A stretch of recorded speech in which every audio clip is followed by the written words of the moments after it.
tell me why not, fellas? You let some people guide you in the wrong direction. From the truth you cannot hide, so don't go look for no protection. I didn't understand it then, and you know I just can't now. You know I tried to help you out, and now it's me you're trying to clown. But let me tell you, partner, you won't come out ahead. All this jealousy will do is make you lose it all instead.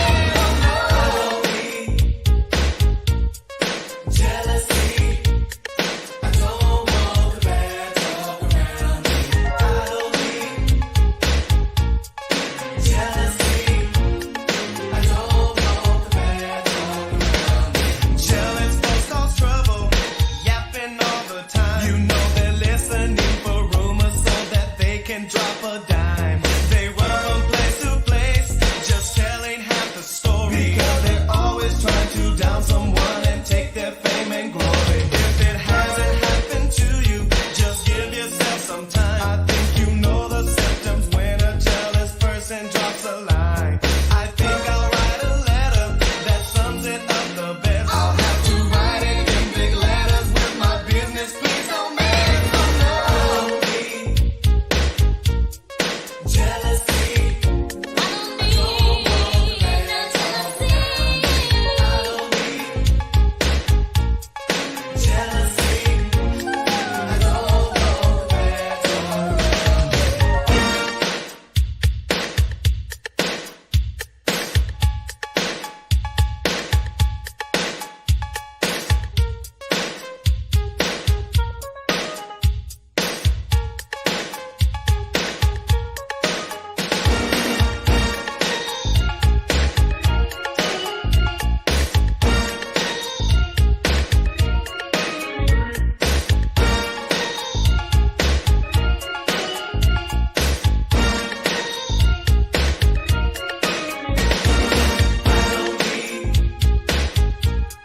Jealousy, I don't want the bad talk around me. I don't need jealousy, I don't want the bad talk around me. I don't need, you don't need, we don't need no jealousy. I don't need, you don't need, we don't need no jealousy. I don't need, you don't need, we don't need no jealousy. I don't need, you don't need, we don't need no jealousy. I don't need jealousy, I don't want the bad talk around me. I don't need jealousy, I don't want the bad talk around me.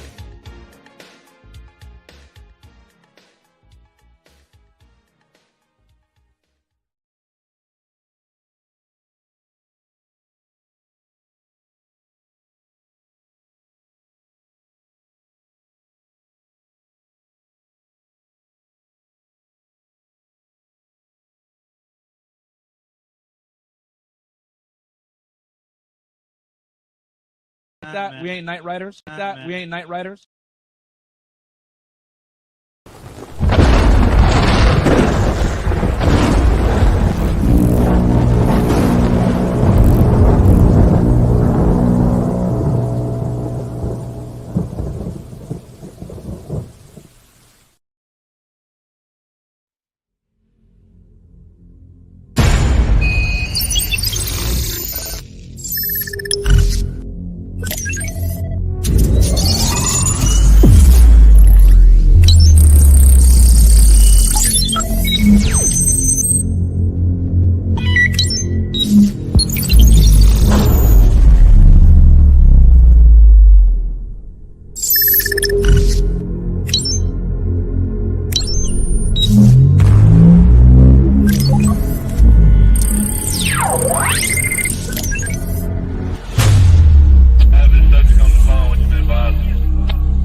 Welcome to the Knight Riders Squadcast live stream.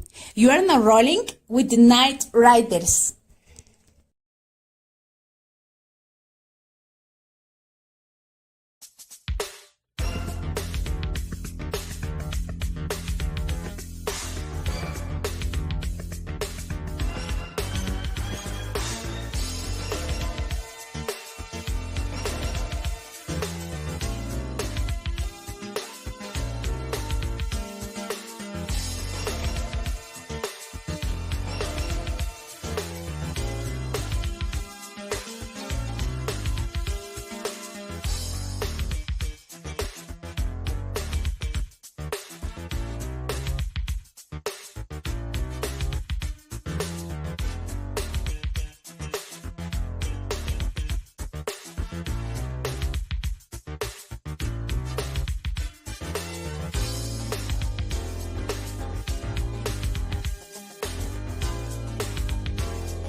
And we are in the house.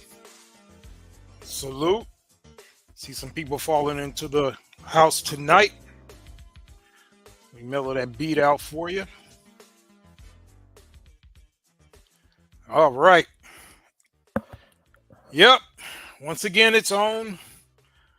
I'd like to thank you all and welcome you to another exciting episode of the Knight Riders Squadcast. And as per usual, we're going to get it in tonight. We got a very powerful and interesting broadcast for you. Salute once again, everybody that's in the building. If you want to make yourself known, that's fine. If not, you're free to shadow watch. It's all good. Yes. And I am your gracious host, Dark Knight. And we are here. Now, I do want to let you guys know that we might be having a special guest, but in the past, there have been people who wanted to come through to the broadcast, but for whatever reason, they kind of backed out at the last minute. I don't want to sound B-dubbish, but, they might be intimidated sometimes, but you know how it is. We're not trying to intimidate people. We give everybody an opportunity to express themselves. So hopefully tonight's special guests may show up. If not, we're going to still have a fire broadcast. We have a very interesting follow-up to last week's classic broadcast with the whole dust-up and revelation of the identity to one Miss Exoticals United. And this is kind of a companion piece to that broadcast, whereas we are going to delve into the impact that this particular individual and her movement, as it were, and how that's actually affecting mixed people, MLS, biracials, who may not necessarily co-sign with a lot of her rhetoric. And we're going to see if there is something that we need to do with regard to making some types of distinctions. And we're going to, definitely go deep tonight. In fact, before I get into the meat of what we're going to be talking about, just going to, as we know, sometimes we got keeping to do. First thing, and I mentioned this last week, but we will be posting new content pertaining to world events, geopolitics, and social economics, religion, preparedness, and so forth, life strategies on Patreon. Now, let it be known, we know exactly what's going on. We've been watching with very careful attention and precision in terms of what's going on in the world. We're looking at what's going on, and you guys, unfortunately, that's in the States. Hopefully, none of the Knight Riders were affected with everything going on with the hurricane. We send our condolences to people who've lost their lives. We heard some incredible stories about bodies still being up in trees because the government apparently has better things to focus on, such as sending money abroad as opposed to the citizenry. But again, we know we can go hard and heavy on that, but because how they've started attacking channels, specifically our other channel, we are going to reserve some of our most deep commentary with regard to some of these events, such as economics and all this good stuff that's going basically out of control right now. And we are very big proponents of being prepared, and that's what we will be talking about on Patreon. We're going to be showing some specific strategies that we're implementing that we don't want necessarily to be public consumption. So just be on the lookout for that. The other point is, as I mentioned earlier, we may be joined by a special guest. We do have some people ghost watching in the building. I don't know if this guest is among them. If so, she's free to let her identity be known. And now, you know what? I'm going to go ahead and drop the link. So this is only for the person to whom it is for, and that person knows who she is. So I'm going to go ahead and drop that link, because I did say I was going to drop it around this time. Actually, I'm a couple minutes behind here, but I'm going to go ahead and drop that link for you. So if you're in the building, go ahead and you can hit that link, and then I'll put you backstage, and we can get right into it. Yeah, we got a few more people coming into the building. But anyway, as I was saying, yeah, we may be joined by a special guest. We're going to chop it up. We're going to have a friendly conversation. It's not going to be adversarial. King C and Red in the building. Salute. Good to see you. All right. So yeah, so just reiterating that's what we are expecting. Even if they come a little later, that's cool. But we're going to still, definitely delve into this topic pretty hard and heavy. The other thing is, stay to the end of this broadcast to get a unique perspective on an innovative solution to this situation that you may have never heard. So, as you guys know, I've been kind of dealing with that particular subject for quite some time. Back when it was something that was not on a lot of people's radar, I was definitely speaking on the need specifically for black women to create their own standards. And I was coming from an economic standpoint because I was saying that they really are doing themselves a disservice.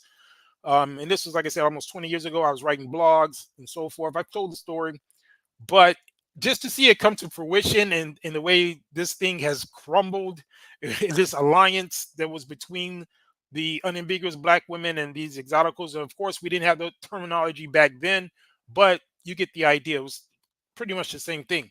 And I was attacked by both factions, called all kind of extremists and this type of stuff. But it's amazing how everything comes to fruition, and I feel fully vindicated. And of course, I'm going to have my fun pointing this out, and you guys are free to come along for the ride because I know a lot of you have been enjoying this subject. Although, we're going to be talking about other things as we normally do, but this is of particular interest to me for that reason, to see it come full circle. But nevertheless, we're going to definitely bring out some positions that you may have not thought of, and this is going to be very interesting. So, without any further ado, because like I said, that link is for one particular individual. If he does not show up, and some of you guys want to come up and chop it up, you could do that. That's fine too. But for now, we're going to give this special guest, if she's in the building. Like I said, we got a few people right now watching, so if she's among them, she can hit the link now.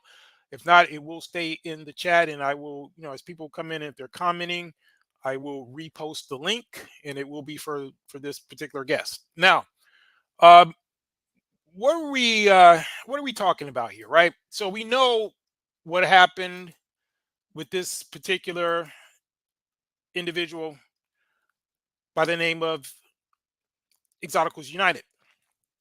Actually, her real name has been put out there, which I totally disagree with people, doxing people and so forth. We have been made aware of that information, but we will not be sharing that. And if any of you guys have found it out, we would encourage you not to put her name in the chat, because we don't believe in doxing. We think it's ridiculous. Although, once her specific pictures were out there, then I guess that's fair game because she put that out there herself. But I don't think she intentionally wanted her real name out there. And to this, I'm talking about the Exoticals United. So we don't condone that. And if you, as I said, if some of you guys have discovered her real name as well, we would like for you to refrain from putting it in the chat. Now, we're going to get into some clips because this lady is, pretty much in damage control mode, and she's been really coming out with various trolls and distractions, but we all can pretty much conclude that the identity is her. And unfortunately, she's not really doing a very convincing job of getting people to believe otherwise. And at this point, she just kind of is trolling it to try to deflect, but it's all good. We understand how that is. When someone's cold busted, they typically like to deflect. So let's do this. We're going to go ahead and get into some clips about some of the things she's been saying. And we're going to, as I said, give a pretty unique perspective on this because this is bigger than this particular individual. So I just want to be clear, as we normally do we take situations like this and we use them as case studies. So we're not trying to pick on particular people. We don't need to do that. We can make our points um, just dealing with the facts of the case.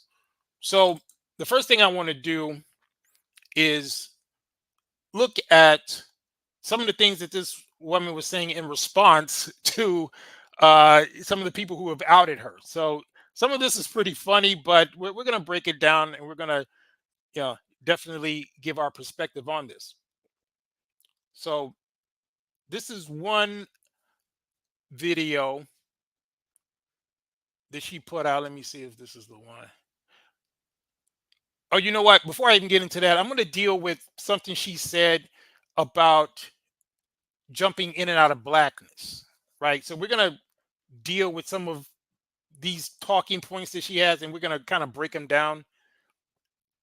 And I think you guys are going to get a lot out of this. So let me load this real quick. Hold on.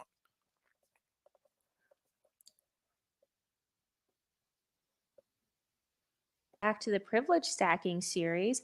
In this episode, I'm going to talk about how to hop in and out of blackness. So, this is a very controversial thing that people say that a lot of mixed race women do, and I am in full support of jumping in and out of blackness. This is a survival and social climbing tactic. Okay, now, first of all, in the face of it, I knew D was going to jump out of somewhere. She said, right, yeah, salute. But let's just think about that for a moment. She has this thing that she feels.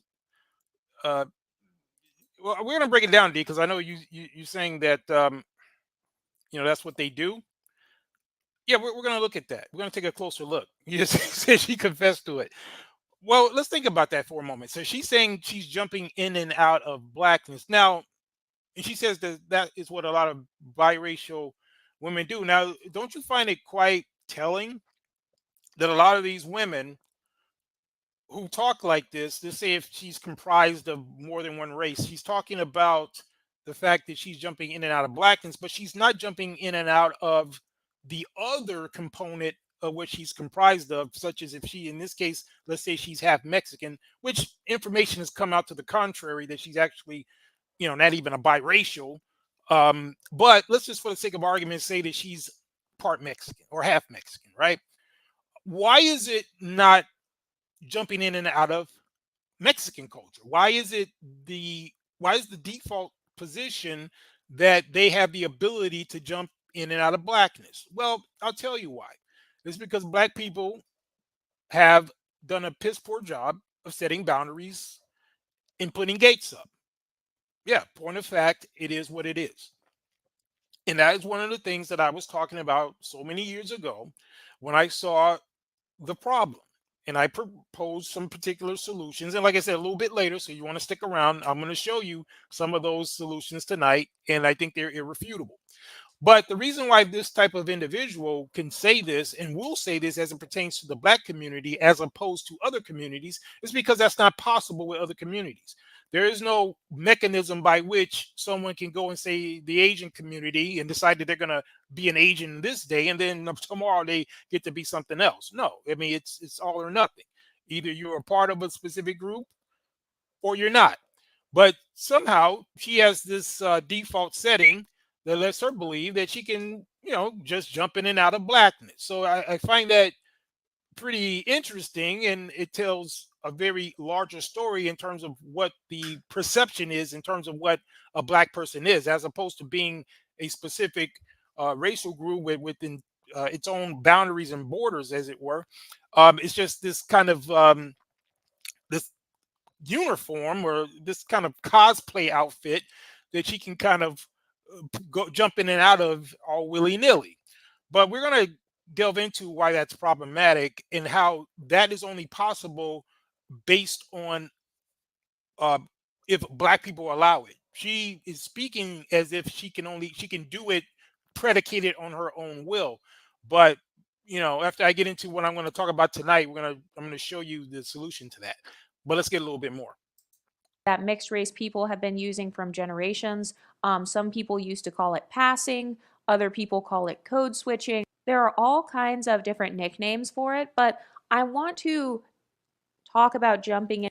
Well, specifically when it came to passing, that was more or less referred to when there were people who were white enough to pass for white and they didn't jump back into blackness. Those type of people, what they would do is once they got their white pass and they were able to assimilate into the white culture because of their phenotype, and even though they may have had an eighth, and we talked about that before on the first Secret War broadcast. We talked about how initially, before they developed the one drop rule, you had a large amount of people who were maybe an eighth black or whatever, which was not really detectable.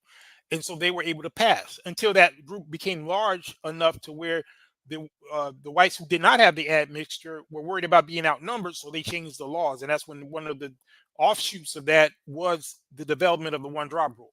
But we got into that before, but that's pretty much what that terminology was to me. So I'm thinking she's misappropriating the term passing as it pertains to that. But let's get a little bit more. In and out of blackness because there are so many women who have become multimillionaires and billionaires from hopping in and out of black spaces. So, a few examples of that would be women like Beyonce, Rihanna, pretty much every video vixen you've seen from the early 2000s. Those women hop in and out of blackness. Think about like Stacey Dash, all. Um, I don't know about you, but when it comes to Beyonce and some of the other names she mentioned, have you seen Beyonce hop out of blackness? I'm just saying, I'm not a Beyonce fan, but I've never heard her identify as anything other than black.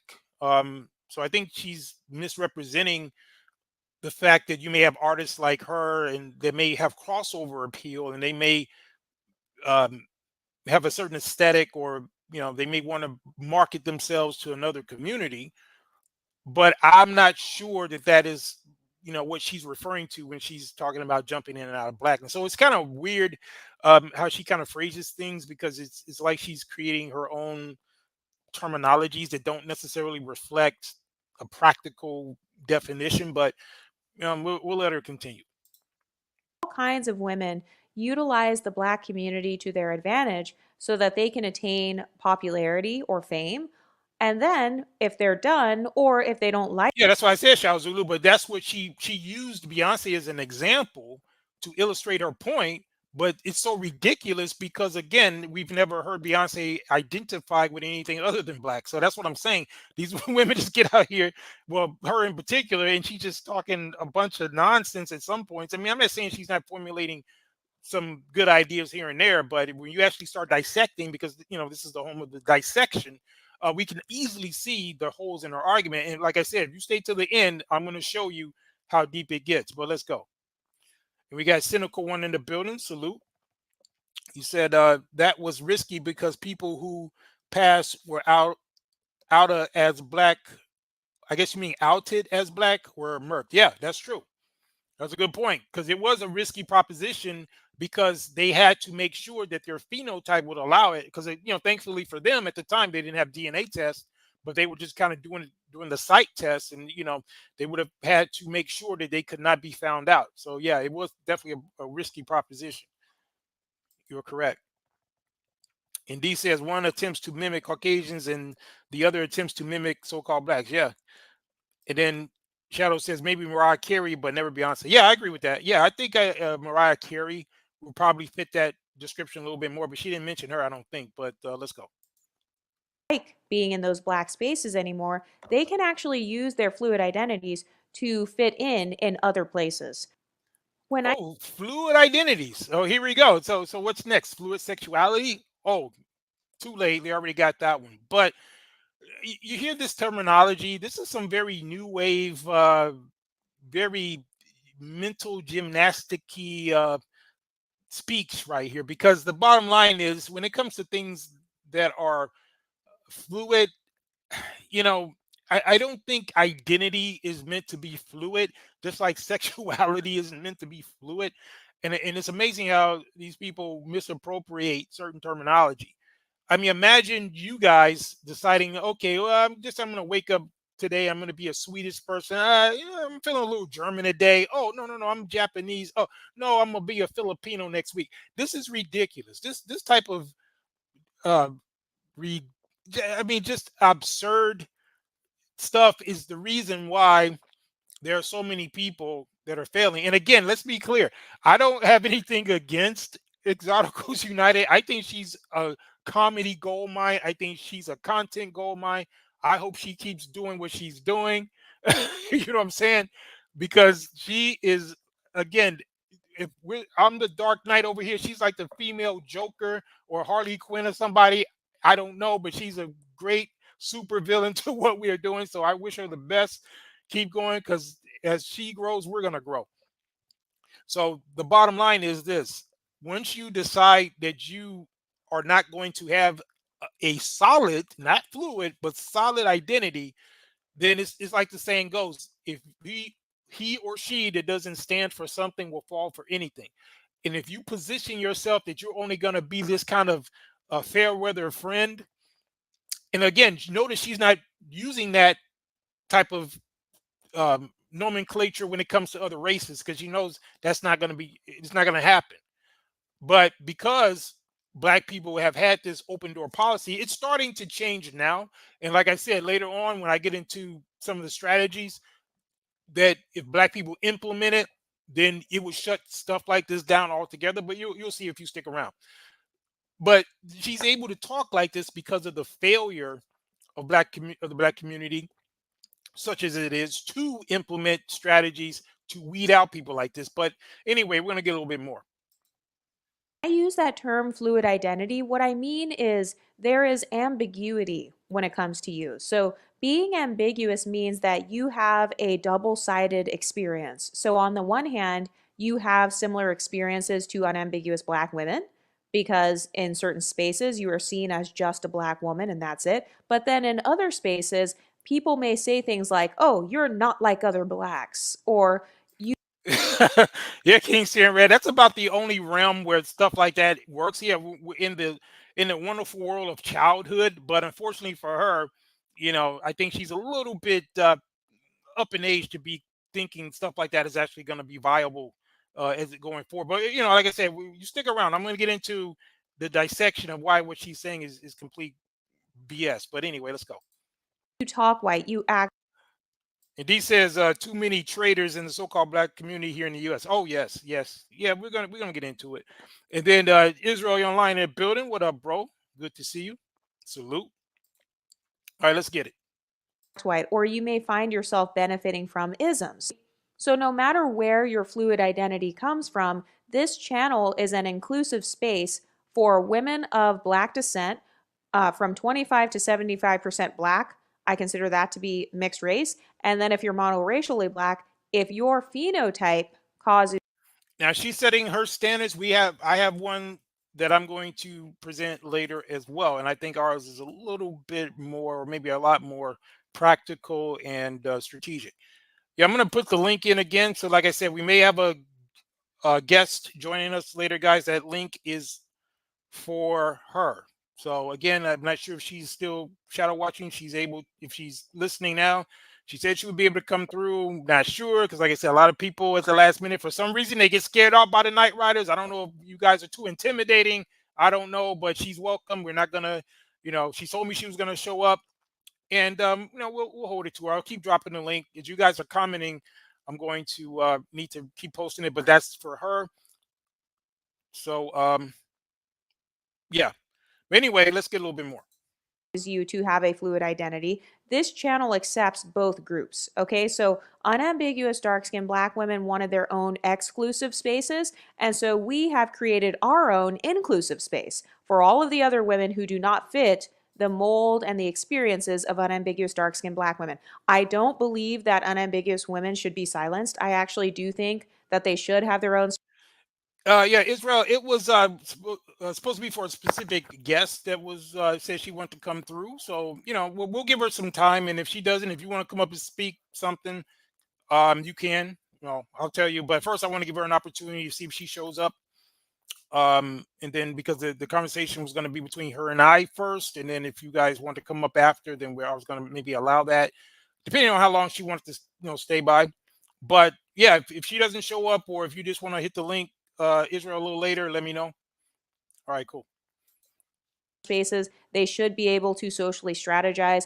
And so instead of us trying to interrupt their conversations or center ourselves in their spaces, I think it's best that we come over here to the exotical space and we can socially strategize on our own because we can't relate to some of the same traumas. But as far as how to jump in and out of blackness, one of the ways you can do that is with your phenotype.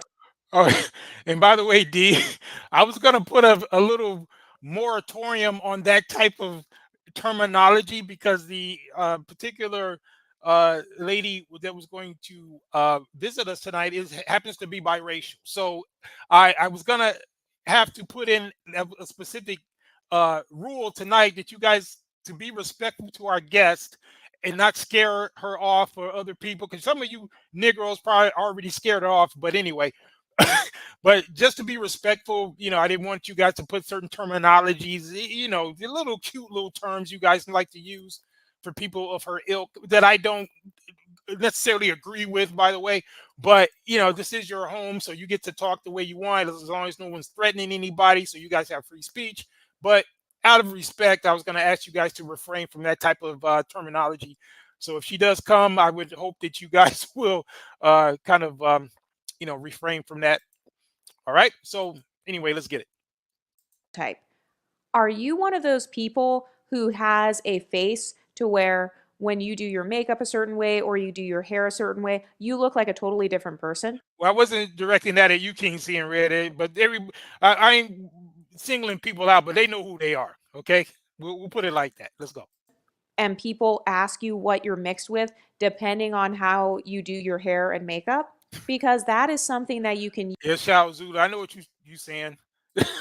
use to jump into blackness or to jump out of blackness. So for example, I know that for me, like if I wear lipstick or if I try to make my lips look bigger, that's going to make me appear more black. D, to answer your question, no. Okay. If he shows up, no, I would ask you to refrain from that type of terminology. So that's an example of hopping into blackness because you're trying to show off or enhance your black features. And then an example of hopping out of blackness would be maybe if you make your lips look smaller or if you kind of like mute your lips or you don't want to show off that part of your face because you're going to be in a non-black space. That's an example of hopping in and out of blackness using your phenotype. And by the way, pretty girl, Okay, so I hope you guys are paying attention to what she's saying. And again, this whole thing that she's trying to pull is, to be honest, it's really a very dead end type of strategy because as black people decide that they're going to circle the wagon and just look at what's going on in the political sphere, right? You don't see as many black people as open as they used to be. Just like when it comes to the immigration thing, just like when it comes to them looking for reparations and so forth. So you got to make sure that you are reading the tea leaves. And I think that what she's talking about is something of the past. And a lot of the women that are following her, I mean, I think they're just going down the road of perdition. But anyway, let's get it. We got Israel. You hopped on. I was trying to give her a chance to come in. You ready to jump on the panel? Already, he hit the link. Yeah, it was only the link was for her for now. So we'll give her, like I said, I'll give her about I don't know where we at. Maybe till about 11 Central. It's cool, bro. If you want to stay, but I didn't want to bring you on the stage because if she shows up, I don't want to make it seem like she's getting double teamed or something. So that's why I didn't want anybody to hit the link yet. But you can still hit it later. Okay, yeah. If you want to, no, it's cool, bro. If you want to step down, that's cool. But yeah, you can still hit it later. But I just want to give her an opportunity to see if she's still going to show up. But if she doesn't, then I'll let you on. But anyway, let's get it. be sure to check out my video where I said I wore 10 different wigs to see how society reacted to me. That was very interesting. So if you join the Patreon, you will get Discord access, and you know that I do a lot of social experiments. So that was one You see, Red, man, you a fool. But anyway, of my social experiments that I did just to see how people would react when they saw me with different hair colors and textures. But the way you look is a very powerful tool because it points to your cultural and racial background. A lot of people judge you. They make snap judgments and stereotypes about you based on. So, speaking of hopping in and out of blackness with your appearance, one of the ways that a lot of you guys have talked about is skin tanning or skin lightening. You've heard me say on this channel multiple times, I don't care what anybody does with their body as long as they don't shame. But you know what's ridiculous? She's just talking about these cosmetic adjustments. This is not to say that you're going to be able to hop in and out of a specific culture just by tanning yourself. I mean, if a person who's black and they decide they're going to lighten their skin, that's not going to give them entry to another race. There may be some cosmetic differences in terms of how they're treated, but overall this concept is not viable because it's not going to give you full access to another race. So it's just amazing that she's even thinking that it would. But let's go. Or be racist against people with those natural features. So if you're going to tan your skin, you don't want to be racist against people who naturally have a dark skin tone, for example. But if you want to be as dark as possible so that you can go into black spaces and kind of like profit off of being put on a pedestal in those spaces, that is something you can do. A lot of like models do this. Amber Rose is a good example that I'm thinking of. The Kardashians are another example. So some women tan their skin. Some women try to stay as light skinned as possible because they enjoy benefiting from colorism. They enjoy the light skin pedestal. So that's another example of hopping in and out of blackness. And something else you can do too. Okay, so she's referring to the fact that there's some quote light skin pedestal. And let's talk about this because I think we yeah, D, I know D. We're gonna break it down. Don't worry.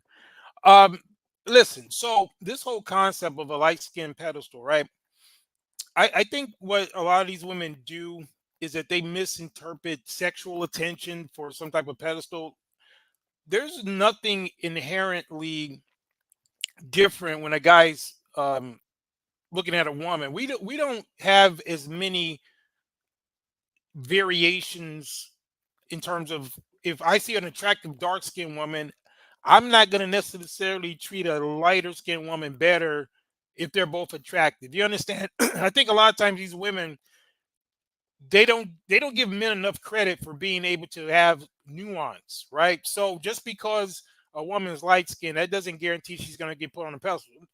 Now, if a guy has that as a preference, then he may choose her over somebody who is of a darker hue. But I think that this mentality is very archaic, and she's speaking back to a time of a bygone era where there was this higher, exaltation of lighter complected individuals in certain camps, certain college campuses, things like that, where you have, the vein societies and the um, paper bag tests and all that. That harkens back to a bygone era.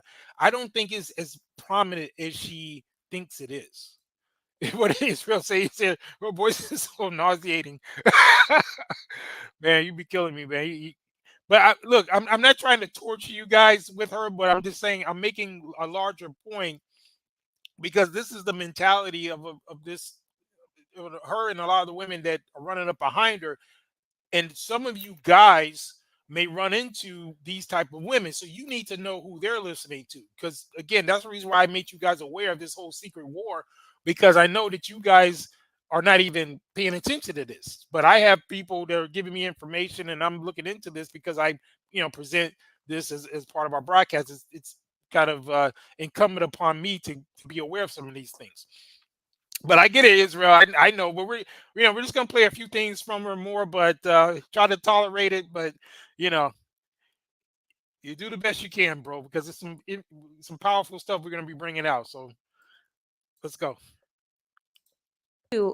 If you're light skinned, is you can actually bring up your complexion to people who are non-black. You can talk about that. Like you can ask, hey, what's your foundation shade? Or like, what type of powder do you wear? Some other girls, like some Hispanic girls, they just asked me the other day, they were like, hey, what kind of powder do you wear? Like, and I told them that I wear the banana powder because that's the best one.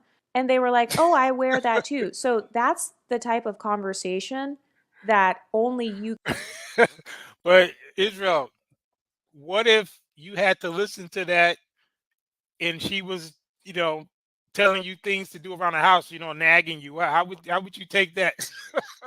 I'm just messing with you, bro. I'm just pulling your chain because I know you would probably go crazy. But anyway.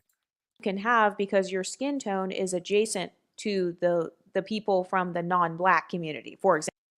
Okay, now this point that she just made, guys, I want you to listen to that because she's talking as if someone who has a lighter skin that happens to be still associated with the Negro race, because they're lighter, that they think that that's going to give them some type of entry point into another race. Let me give you guys a story real quick. It was this girl that I went to school with, right?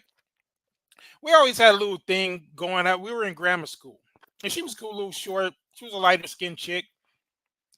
And I always, we always had a little thing. We never really got together, but we just kind of we were real cool. We lived maybe a few blocks away, and we went to the same school.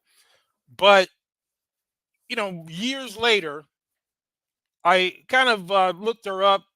I had got some information. Someone I think one of my other friends said they had seen her or something. Um, I think they had exchanged numbers, and I think they gave me the number, whatever it was. But anyway, we were always real cool, but we lost touch after we finished school, right? So we hooked back up, and we hung out a little bit.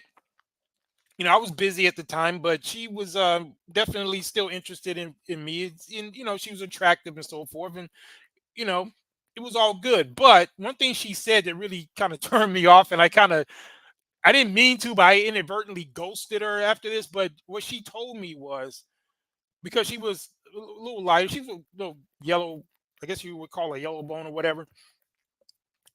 And she pretty much was telling me this story about how her brother, who's also lighter skin, had moved to Florida.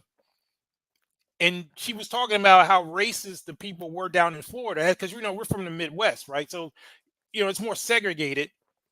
But a lot of times, like us, we kind of grew up in predominantly black areas. So she was telling me this story about how her brother had moved down to Florida, and that he couldn't believe how racist it was, and how he was being treated by, I guess, whether it was Hispanics or other non-black people. And when she told me this story, she was pretty much saying, yeah, he's down there being treated like that, and he's light skinned. And I was thinking to myself, I'm like, what in the hell makes you think that just because your brother's light skinned, that these other races are going to treat him better? Just because you're thinking you got some type of plantation um, mentality, that you think because of light skin, which I've debunked before too, talking about how the lighter skinned people were put in the house and the dark skinned people were in the field, when in reality it was the lighter skinned people who were the literal descendants of the slave masters. So that's why they were in the house. They were not in the house simply because they were light skinned. But anyway, so I kind of got a bad taste in my mouth when she said that, because it made me think she's some type of light skinned supremacist or something, right? And I never knew that about her, because even when we were younger, she always treated me good. And but it was just kind of weird that she had that as a mentality, and she felt as though her brother, just because he was quote light skinned, that he should have been treated better than he was, as opposed to those darkies, I guess, who who should expect to be mistreated. But because her brother was light skinned, that it was supposed to be some type of differential. So that's kind of what she reminds me of, to be honest. So when she said her talking like this, kind of harkens back to that particular incident. So I just wanted to share that with you guys. But let's get a little bit more. Example, if you happen to be of a lighter skin tone. And then if you want to tan your skin, you can do the same thing with dark skinned black people, and you can make yourself adjacent to them, and you can bring up your complexion in conversation to make yourself. Well, see, the way I look at it is, the point that she's making is to say that somehow she can kind of jump out of blackness into these other races, as if she's going to be accepted like a full quote citizen of these other communities.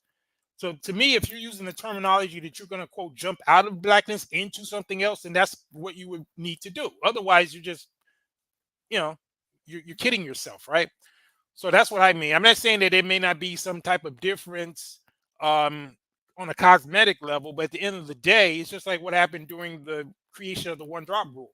A lot of those people who had at least that 1/8 of black, they looked pretty much white, but they still were excommunicated from the white community. So that's what I'm talking about. They still are going to have a stricter um, point of entry than what black people have, and that's why she can frame it like she's jumping out of blackness as opposed to some of these other groups. But anyway, let's get some more.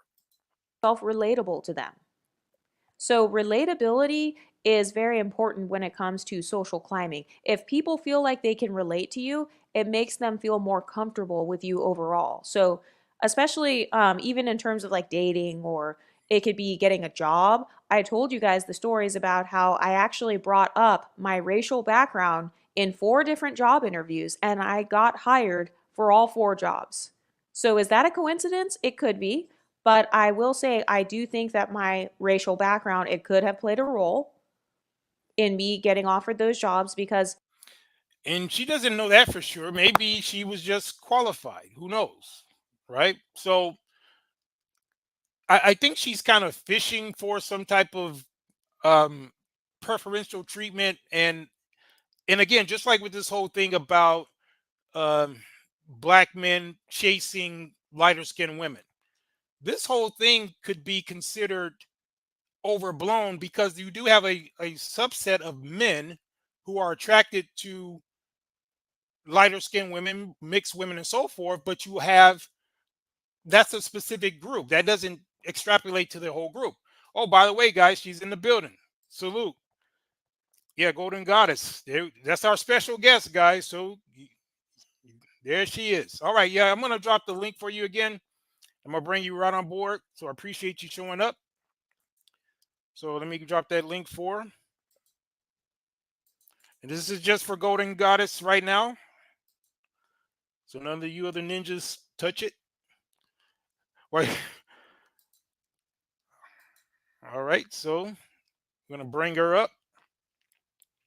Yeah, I just dropped the link. Do you see the link? Yeah, I just dropped the link. As soon as you hit that, I'll bring you right up. Okay. I mean, she brought a friend. Moti, hey, how are you?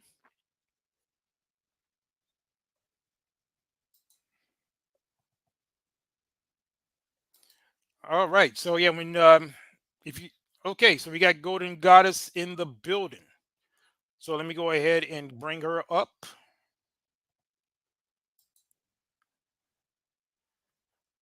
Hello. Hey, Hey, how are how you? good.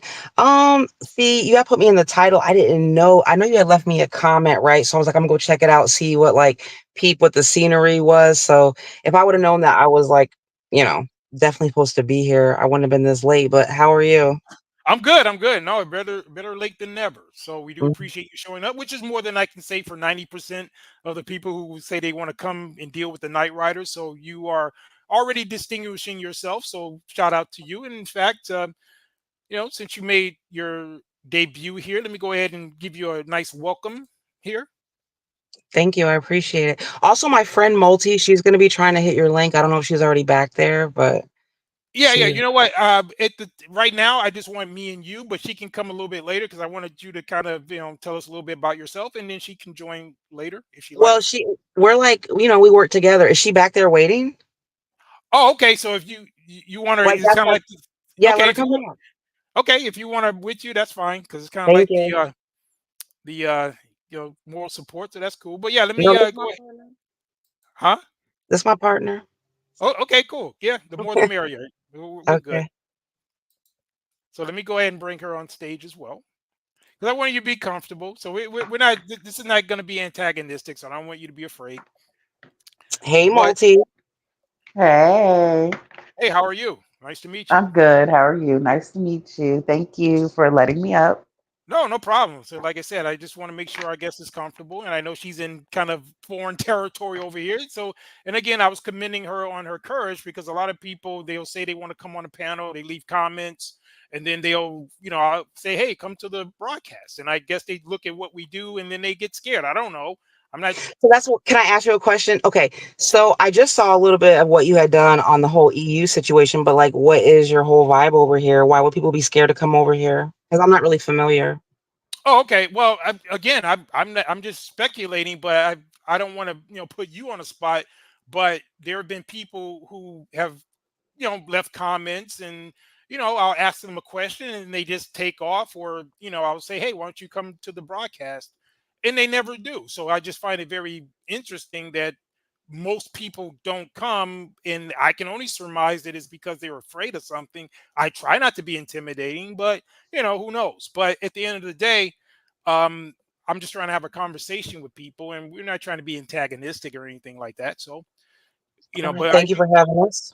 Oh, no problem. I appreciate you being here. And like I said, just to Hmm. kind of, you know, get into it real quick, I noticed that on our last broadcast that we did last week, you left a comment and you wanted to, I guess, make it clear that it was the biracials who actually exposed EU, right? So you left that comment and you asked me, had I done any research on it? I said, well, yeah. I mean, I don't know if you saw the full broadcast, but we did, in fact, acknowledge that it was ironically the non unambiguous black women, maybe the biracial women or the MLS women who pull the cover off of her, but obviously the ones who are benefiting from this are the unambiguous black women because they have such um, a unique difference with her. So I made that response to you, and then you deleted your comment, which I didn't understand why. And like I said, I Oh, I delete a lot of comments just because people just be watching me all over YouTube. So I make sure the creator sees it, and sometimes I delete it.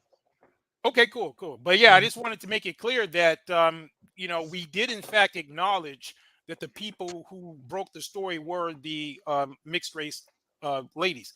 However, um, you also mentioned that you wanted me to take a look at a couple of your videos, which I did because I was not familiar with your work. I had heard something about a golden spear, so I don't know if you're associated with that. Oh, that's where me and Multi both came from, the Golden Hmm. Sphere. The whole space is kind of like connected. You know what I mean? That's where we all Right. started from, Exoticals United as well. Okay, all right. Yeah, because again, I was not familiar with you, but I think I may have heard your name here and there, but I wasn't familiar with what you did. So I'm glad you're here once again. So I'm going to give you an opportunity. I just want to kind of set the stage here, but I want to give you an opportunity just to tell us a little bit about yourself. What's your position? Um, and then Multi, if you want to do the same, and then we're going to get into the topic. So you guys got the floor. All right. Well, I mean, I guess my position was I came across the Golden Sphere, and it resonated with me initially because it was a space for mixed race, light skinned people. You don't really see that, so that in itself was interesting, right? And to see people talking about our Hmm. issues and things that we go through, and I was like, yeah, I'm all in. And then, like all sectors, shit just got really messy. You got other people that got like crazy content. You don't necessarily want to associate it with your brand. And it's just the Golden Mhm. Sphere, actually, we've been low key, very entertaining Long for a lot of history. people on YouTube. It's been crazy. It's been a shit show. And that's where we come from. What about you, Multi? You go ahead. Let me see what you got. Yeah. Basically the same thing. We ran the Golden Sphere until, more people came along and then it kind of veered off as like a lot of spaces do. The exoticals were right there alongside us. A lot of them could resonate to the stuff that we were saying, so that we thought, until we kind of saw the content that they do over there, some of the things that they talk about, the way that they kind of were birthed to troll BWE spaces and Black women. And the Golden Sphere was not created at all for from the intention to come for Black women. It was created for community, shared experiences, and also for biracial people to, and mixed and light skinned people to just get to know each other on a more grander scale, because you never really see a group of biracial people hanging out with each other. You never see these certain groups just hanging out with each other, trying to form connections. Yeah, and also to speak out against some of the problems that we have, some of the biracial hate that we get, because we do get it.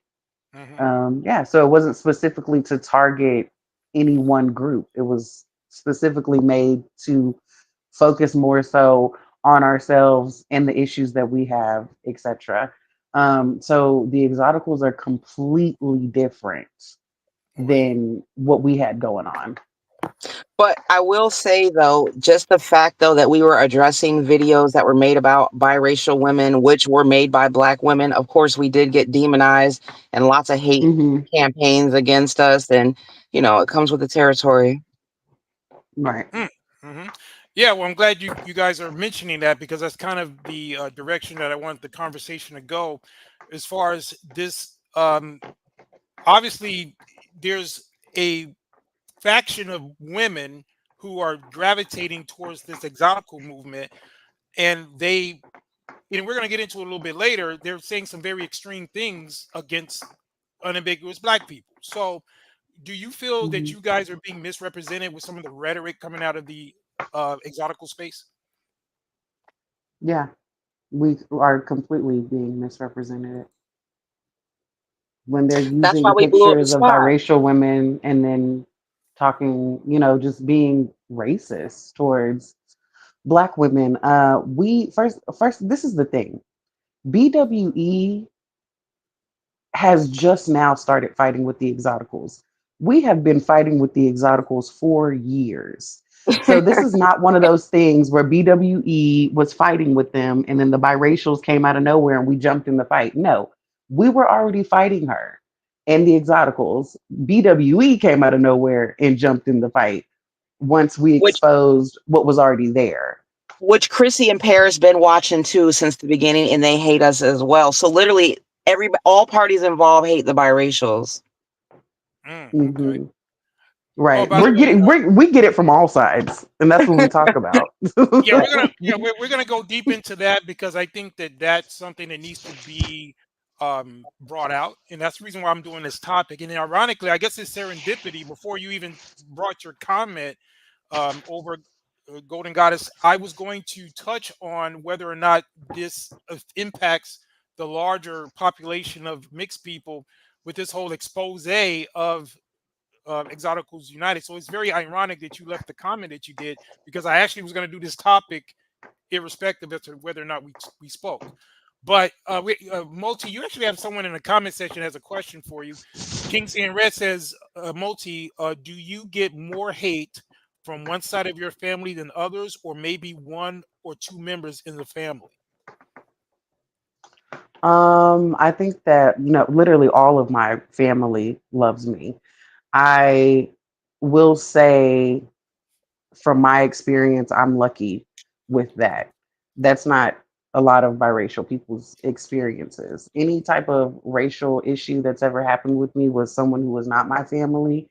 And if there was anything said about my biracialness within my family, it wasn't like racist. It was more so along the lines of maybe insensitive, um, from the Black side of my family, but they didn't mean any like harm by it. So it's, I would say no. Okay. And I guess Israel Online has a question. You used the term BWE. Could you explain to the audience what that means? Black women Black women empowerment. empowerment, Yeah. yeah, Oh, okay. spaces. Okay. Hmm. All right. Thank you for that clarification. Now, so was there anything else you wanted to tell us about you in terms of why you initially started the Golden Space, for example? Because I did hear part of what you were saying, that you needed a specific space, just kind of talk about your own unique experiences. So did you feel like this was something that you were kind of pushed into, kind of like the villain origin story, as I understand it, for this Exoticals United, is that she was basically pushed out of the unambiguous black women's sphere because she could not, they didn't relate to her or whatever. And so she just said that she was just going to take the whole, Mm. everybody, all the exoticals with her, like the Pied Piper or something. So, so what exactly was your villain origin story as to why you decided to come up with the golden sphere? We didn't come up with a golden sphere. It was already established. We just came and took it to the next level. Like, Right. we was out here, banging in these YouTube streets. Collecting people, Yeah, being I the ran Pied up on Piper. I ran up on Cynthia G and like tagged them, and we were just like getting a name Mhm. out for our sector or whatever. So, but we didn't start it. Yeah. We just kind We of just like carried wrote. it on our backs, Yeah. Oh, basically. oh, I Yeah. see. Now, was that born out of a desire to just have your own space, or was it? Did you feel like you were not being accepted in the BWE space as a whole? Oh, can I go? I Yep. personally never tried to join the BWE spaces because you can still support those spaces without being all up in them. So I'm in support of it. I think everybody should have, their own space, talk about whatever you want to talk about. I personally do not uh, force myself in spaces that are not, that don't have me in mind.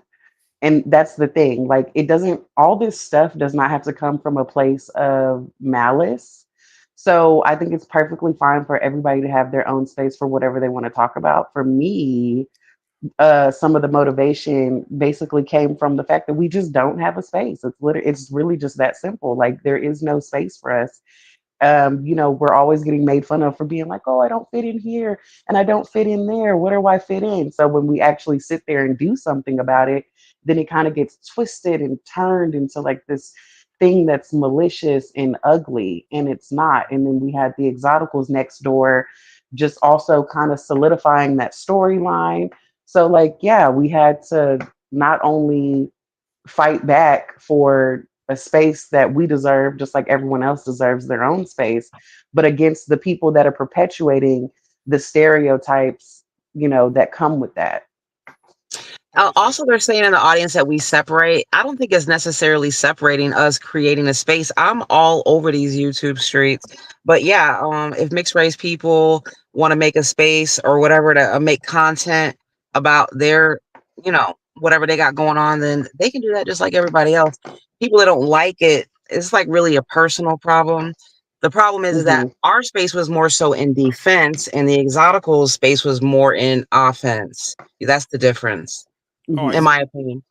All right. Yeah. Oh, and by the way, Israel and Lion, you said that a question wasn't answered. Were you talking about the BWE question? Because he says, um, what do you say? Said the question wasn't answered because they both spoke at the same time, and it's hard to have them speak one at a time. Well, I think the question was about the BWE. I think you guys did answer that, but Israel, was it another question that you did not get the answer to? So if you could put that in the comments, and I'm sure they'll be willing to answer it.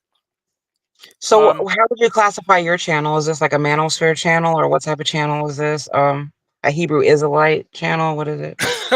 No, actually, we have our own unique brand over here. We are basically a collection of what you would consider. You've heard of the term Sigma men, or you know what a Hmm. Sigma is? Are you No, I aware? don't. Oh, okay. Well, you know what an alpha male is, right?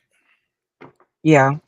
Okay, so a Sigma male is equal to a alpha, although we have a mentality of just kind of like the lone wolf, and we do like to deal with issues and so forth, but we pretty much are more focused on our own improvement. We're not part of any other groups. We're not part of the manosphere. We're not part of Red Pill. We just intelligent guys who have specific interests, specific desires in terms of making the best possible life for us in our finances, our mental health, all of that. A lot of us are, a combination of people who want their past, like me. I don't even live in the States right now. I'm kind of like the elder statesmen. A lot of the guys that are, tuning in are younger. And so they're looking at the situation for what it is, and they're deducing what is the best option for them.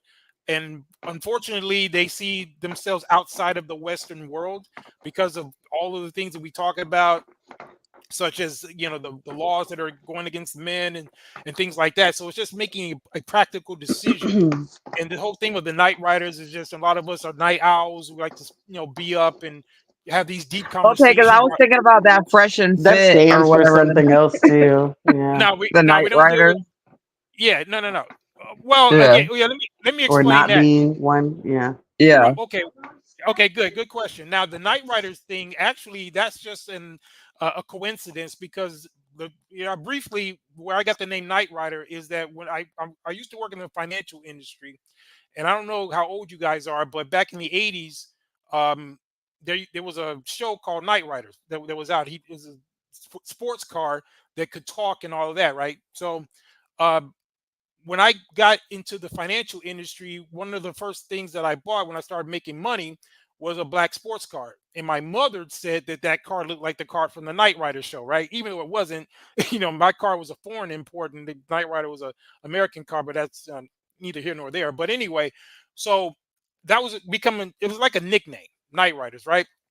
And Mhm. then, of course, with the whole theme of Dark Knight, when I was, in high school, people used to call me Batman because I used to wear like this long trench coat, and I'm from the, Chicago, so it'd be kind of windy, and my coat would be flying in the wind. And you say, "Oh, I look like Batman," and so I just kind of played on the words with the Knight Rider, and that's where it comes from. Um, so I just want to give you some clarification. We're not in any way, shape, or form affiliated with Fresh and Fit. In fact, we've excoriated them numerous times on this show, and we're probably going to do it tonight, to be honest. But anyway, yes, I hope that answers the question. Okay, thank you. I was just curious. Okay. Well, again, I do appreciate you guys giving us that background. And what I want to do is, interestingly, you showed up just as a time that we were uh, dissecting, and that terminology came from here, by the way. You may have even heard the term "Did he do it?" I'm sure you guys heard that, right? That as it pertains to uh, P Diddy, that started over here. So a lot of people ghost watch our channel because we come up with a lot of innovative things and they go viral, and that's one of them. And we also popularized the term dissecting someone's argument, and we were just dissecting this particular Exoticals United's broadcast right here. And I'm going to play some of what she was saying, and I want to get your take because we're pretty much picking it apart. But I'm going to play a little bit of this, and I want you to give your feedback. The Okay. hiring managers, they could have felt like I was more relatable to them. And by the way, I don't know if you saw this video. This is her talking about jumping in and out of blackness. And I want to know from you guys, do you think that's a viable strategy? Since I would imagine that both of you are what, MLS or biracial, or what's your particular makeup? I guess We're I'll both ask. biracial. Okay, good. So I want you to hear what she's saying, and if well, just give me your take on it. So that's another example of hopping in and out of blackness. It's talking about your ethnic background, talking about your ancestry with people from that ancestry. So let's say you're like a quarter Irish and you meet some white guy at a job interview and he looks Irish because maybe you know what Irish people look like because you have them in your family. You can talk about that in the job interview. You can actually bring that up in conversation. You can talk about MLS means mixed and light skin.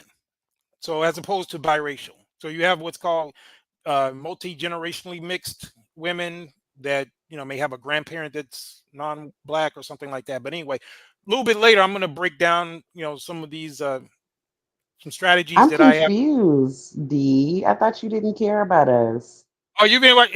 That's MLS is our term. D is the Means resident. mixed and light skin.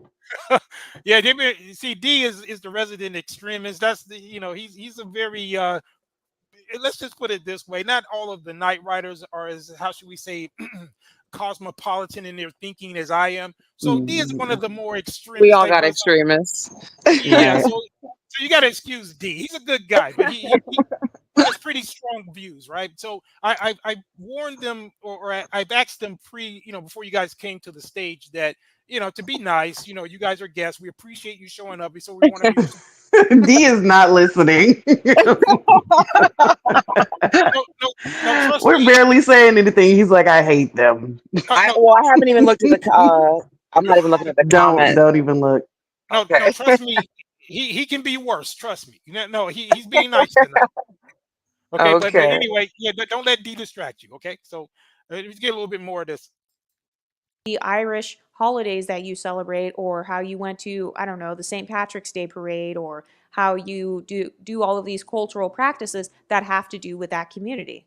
So that already creates closer cultural proximity to people of another background. That's an example of jumping back out of blackness, because generally speaking, even if you don't look like an Irish person, people of that community, they're going to appreciate the fact that you respect their culture. People always love it when you respect their culture. Okay, now just taking based on what she had just said there, what's your take on that? I mean, and what in particular exactly? Like on code switching or jumping in and out of blackness, because those are basically the same thing. Yeah, but I mean, what do you think about the fact that she feels as though this is a viable way of, uh, I guess engaging with the black community, where you have this notion of jumping in and out of blackness, but when it comes to these other cultures, why is it not jumping in and out of Mexican, or jumping in and out of white, or jumping in and out of Asian? So, Well, I think it's because those other cultures don't care if you do it because they all do it as well. I mean, I've seen it with Hispanic people jumping in and out. I've seen all people of color do it. I've seen the Native Americans do it, the mhm. Hispanics do it, the Asians, they proudly do it. They talk about it all the time about, being the model minority. Where do you think all of that comes from? I mean, that doesn't come from them, standing in their culture. I don't know. I I don't mean, the feel like she whites really. gave them model minority for the reason, for a I don't feel reason. like she said anything really like profound. Like, I mean, a Crazy. lot of Yeah. people code switch. I mean, you're not gonna go talk to like somebody you're interviewing with, like your homies on the block, right? You know what I mean? So as far Mhm. as trying to like relate to them, I don't feel like real like mixed race people really have to do that. You just kind of Mhm. speak in the language that you feel like they would resonate with. Respond best to, Hmm. yeah. Oh, I see. Okay. Yeah, Yeah. because her particular brand of what she's presenting as the, I guess, the power space, because like you guys were saying that this BWE was a black woman's power space, but she's coming with a, I guess in her mind, an innovation where she's thinking that somehow you can kind of transcend race, or you can kind of just. She talks about this pretty privilege and all of this. What's your take on that overall? Do you believe that there is a such thing as pretty privilege, and that there's a way to tap into it the way she's describing it, and women can elevate based on that? Yeah, of course. I hmm mean, yeah. These aren't her ideas. None of this is nuance. These are ideas that were heard from someone else, I mean, there's a lot of honestly. Yeah. value placed on women's beauty, so leveling up, yeah, pretty privilege exists. I mean, do you Glow find yourself ups. being nicer to women that you find pretty? Personally, it's interesting because it depends on the situation. Because I'm just, if I'm out handling business, right, and I get, uh, a checkout lady or something, she's attractive, or whatever. It depends on if the woman's nice. I think a lot of times women might put too much emphasis on their looks, because as to particularly me, I've been with a lot of good-looking women, so I'm not really enamored as much as some guys who may have not had good-looking women. So to me, I'm more concerned about the energy behind it. So if she's good-looking and she has a good energy, good attitude, then yeah, I would definitely reciprocate. Even if she's just a plain Jane and she's showing me some type of respect, and I'm going to treat her well as also. So I'm not one of these guys that just gets kind of googly eyed just because a woman looks good. So maybe I'm not the hmm right one to ask about that. But obviously, I do agree that there's something to be said about women that can get certain privileges to a certain extent. I don't think it is as much as what she would like for it to be. But yeah, that is to say that if a woman's good looking and in shape and so forth, there obviously are going to be doors that are going to open to her more so than a woman that's not as attractive. I mean, So obviously, there's tons of beautiful women in bad situations still, but yeah, I mean, is it a tool if you utilize it correctly? Absolutely. yeah, hmm okay. But yeah, but I guess your take on what she's saying is that she's not really creating anything new. She's just kind of tapping into what's already kind of been the conventional wisdom, I guess, right? Yeah, on her channel, she taps into a lot of different genres, so it's kind of like a gumbo, right? Over there, and that's why you really can't get where she really stands on anything because it's all over the place. Hmm. Yeah, and you Hmm. know what? I'm glad you're going in that direction because you know, what I saw from your channel is that you're a pretty strong critic of her. And in fact, I'm going to play some of the things I heard you say about her, Golden Oh Goddess. Lord. I thought it was pretty interesting, and if you want to elaborate a little bit more, let me pull some of this out. I All thought right. it's pretty interesting here. You on this particular video, you said the psychotical exoticals are crashing out and having racist meltdowns, bad social strategy. So this one was a pretty interesting video. So I'm gonna play a little bit of this, and if you want to maybe elaborate on some of your points, because I want to ask you a couple of things here. Okay.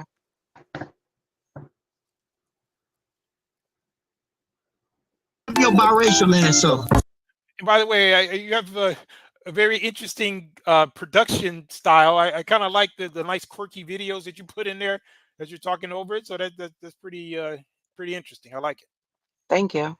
You just want to point that out. But let's see if I can get to the part where you were actually speaking. So let's see. Clip of an exotical content creator who was going in on her. This exotical content creator who goes by the name of the Exotical Tax Collector. She seems to be some sort of a smoke channel for the exoticals. She accused her of creating a fake AI voice recording of her.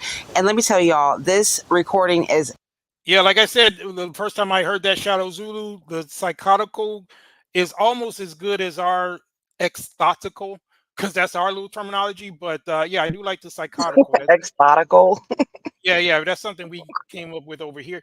But the psychotical is pretty good as well. So I just had to. Did you guys come That, up well, with the that? credit for that is Chrissy. She's the one who started calling them the psychoticals. Okay, yeah, I think that's pretty good. And Mhm. let's be very clear about something. I don't personally have an issue with EU because I think she's comedy gold. I think she's content gold. And, it kind of ties in perfectly with what we do over here. In fact, let me give you just a brief reason why I'm interested in this topic. A long time ago, I used to be on message boards before, YouTube was even really a thing. And I started out going, back and forth with white supremacists online. I got tired of beating them up, so I started migrating to the black spaces, and they were having those conversations. The light skin, dark skin stuff, and it wasn't the same terminologies that they were using back then. But I pretty much um, gained a big following because of some of the ideas that I was putting out back then. And one of the things that I used to talk about was the need for black women to create their own narratives and their own standards and start spending billions of dollars, because I come from the financial industry. So I was looking at it from a monetary point of view. Why are they putting so much money in these other communities?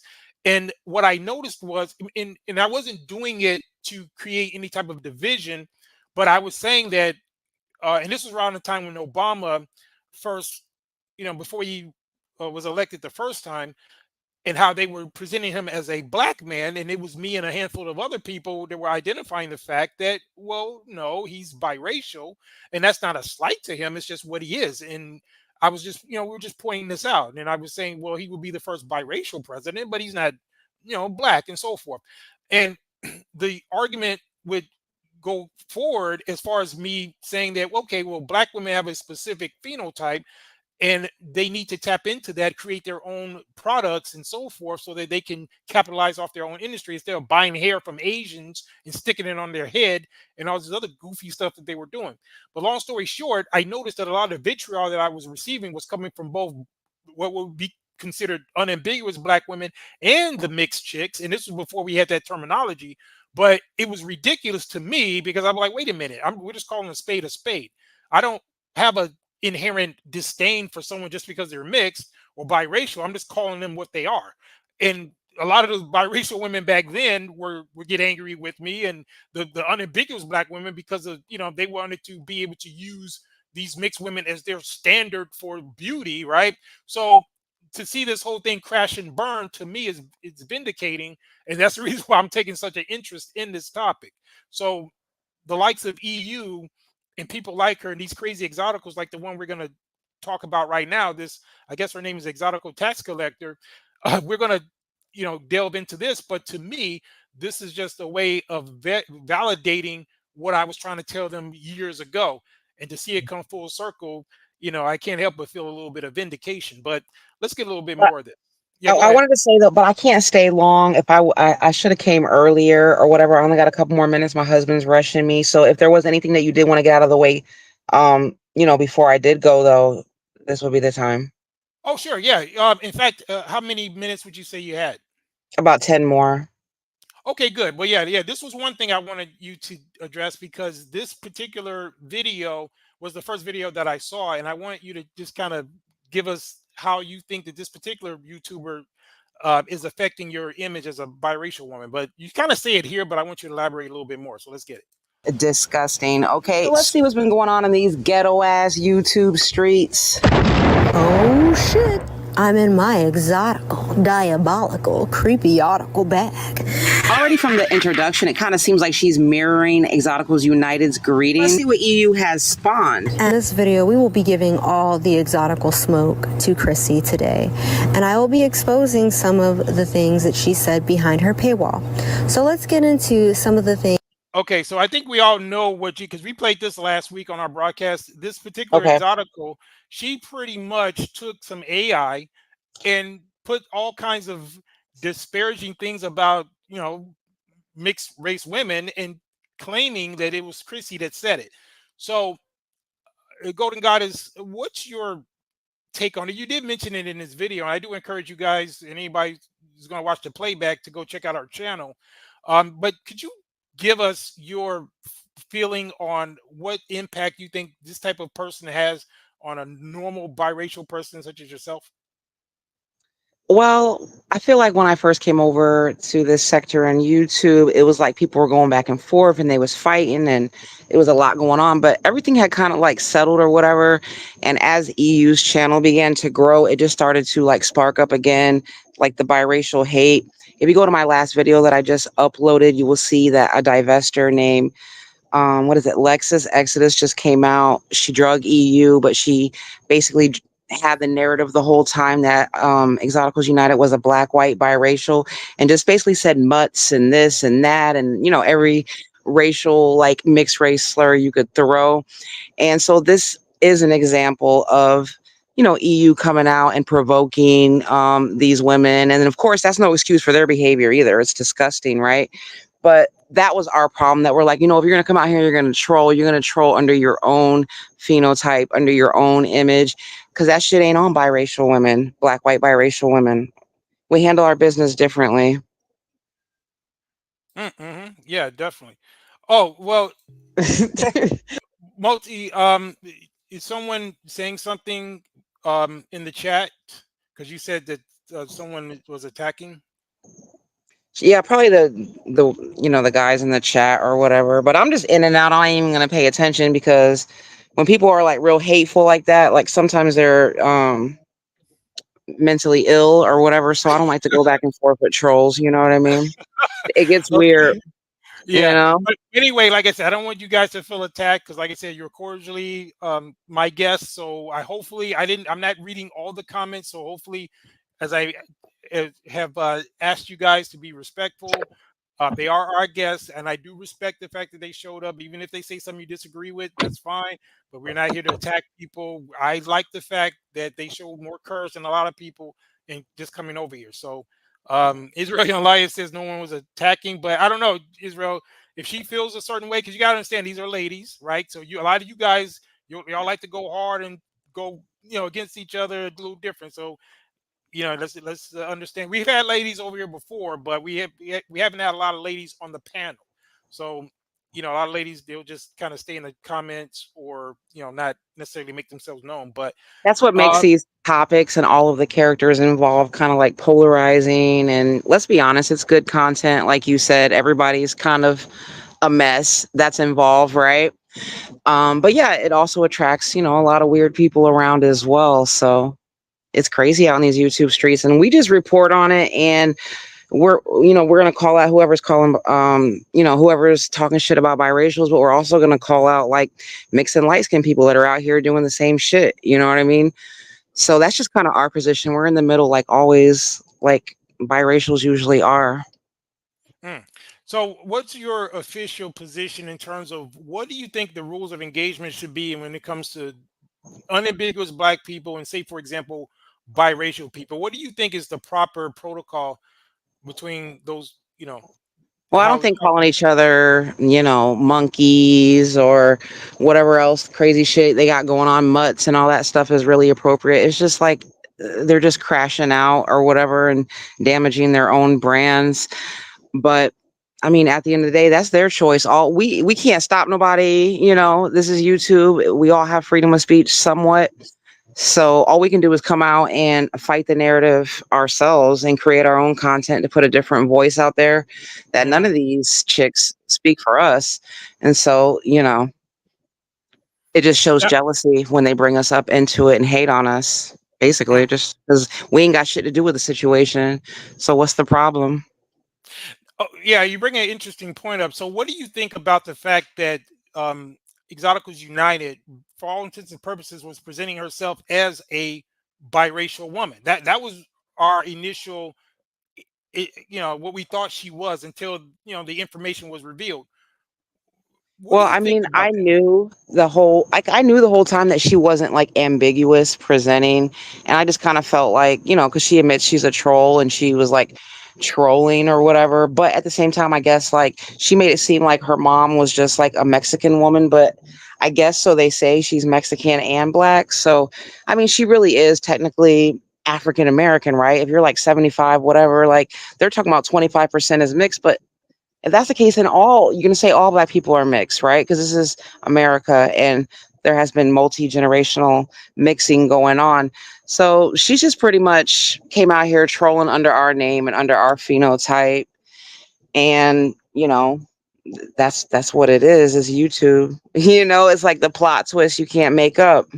Right. Yeah, I'm glad you pointed that out because the thing about it is, um, when she presented herself as this biracial person, um, if you guys have a different mentality than some of the things that she's presenting, I think it is well within your right to push back at that. So I do respect the fact that you guys are uh, trying to make that type of distinction. And in Thank you. Golden Goddess, I think I saw a video where she confided and confessed that you knew her, right? I think that is that true? I think I saw a Yeah. video I where also want she, to put out there though that yeah, Exoticals United is also a an influencer. She was in the Christian community for a while. She is a public figure. So mm, it's not like, some big operation or whatever. So I just want to make that clear. She's a public figure. So all we did was show her picture. So everything else, that's like Lipstick Alley and all these other, once they get the ball, they gonna run with it. But like, I didn't even know she was bleaching until like all that came out because I hadn't seen her. I had just seen the pictures of her like a couple of years ago. So when I saw the new content with how she looked like, I was just as shocked as everybody else. Really. I yeah. mean, she had admitted to using it, but we didn't know it was just like the extreme. You know what I mean? Like when we saw that, it was like, whoa. Like, what did you think when you saw the difference in comparison? It was yeah, it was amazing because again, I was not familiar with her. Obviously, for some of you who already may have knew about her, I just thought it was kind of tragic at the same time because for this woman to, you know, have this level of self hate, and what I mean by that is she obviously did not like her original form, and I've heard that she's called darker skinned people darkies and things like that. So her complexion being what it is, I mean, that's has to be internalized, and she's just projecting.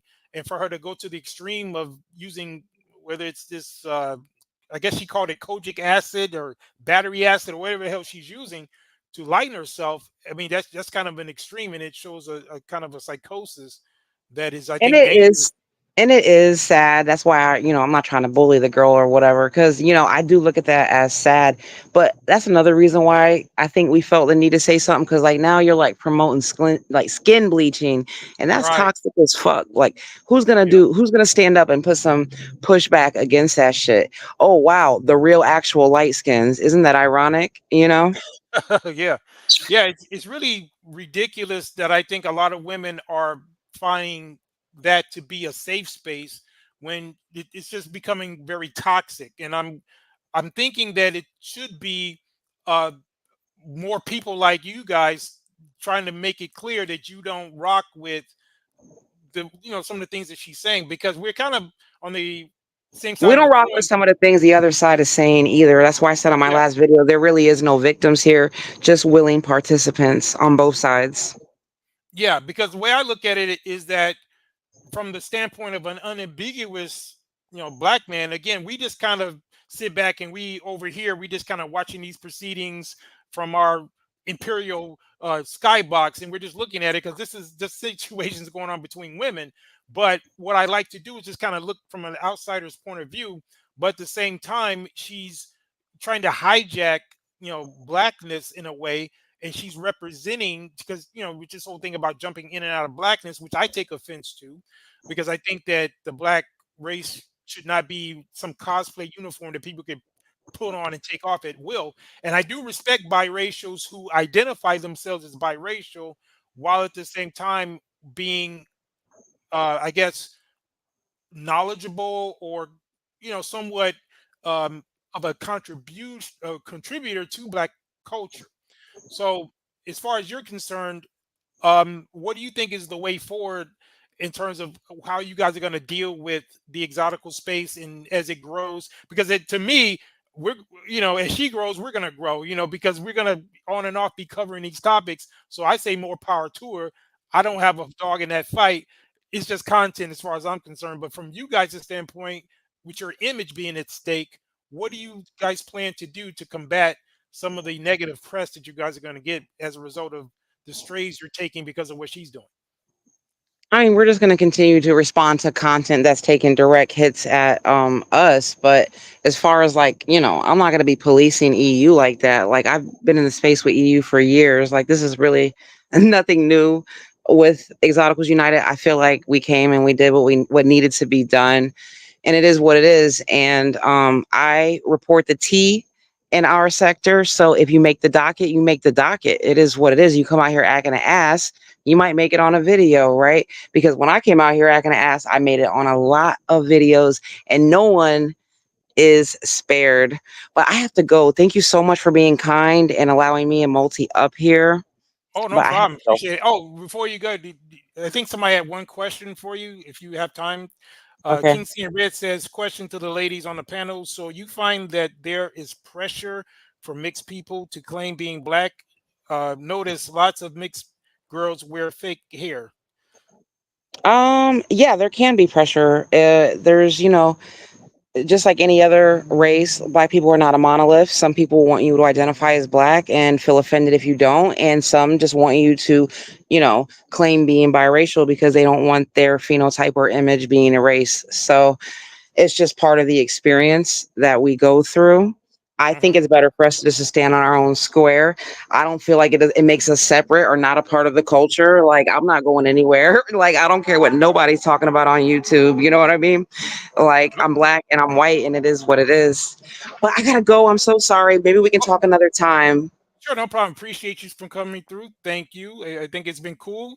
Oh, Um, and mixed women can wear fake hair if they want to wear fake hair. Who you don't even know how that person's hair is. Although I do encourage everybody to wear their natural hair, But if you want to switch it up, that's their business. Who cares? I feel okay, like cool. men are way too concerned about what women do with their hair instead of real problems. You know. Oh, okay. Well, if you watch the rest of the broadcast, I know you guys have to go, but I'm going to get into some of that. So if you, hopefully you'll I'm gonna watch to catch your the end. playback for sure. Yeah, we're going to go into that. I'm going to put some strategies out there that I think is going to give some clarification to a lot of this. But once again, ladies, I appreciate you for coming through. And yeah, if you can drop me a line if you ever want to talk on another topic. But yeah, it's been cool. All right. Thank you. Bye bye. Thank you. Thank you. Bye bye.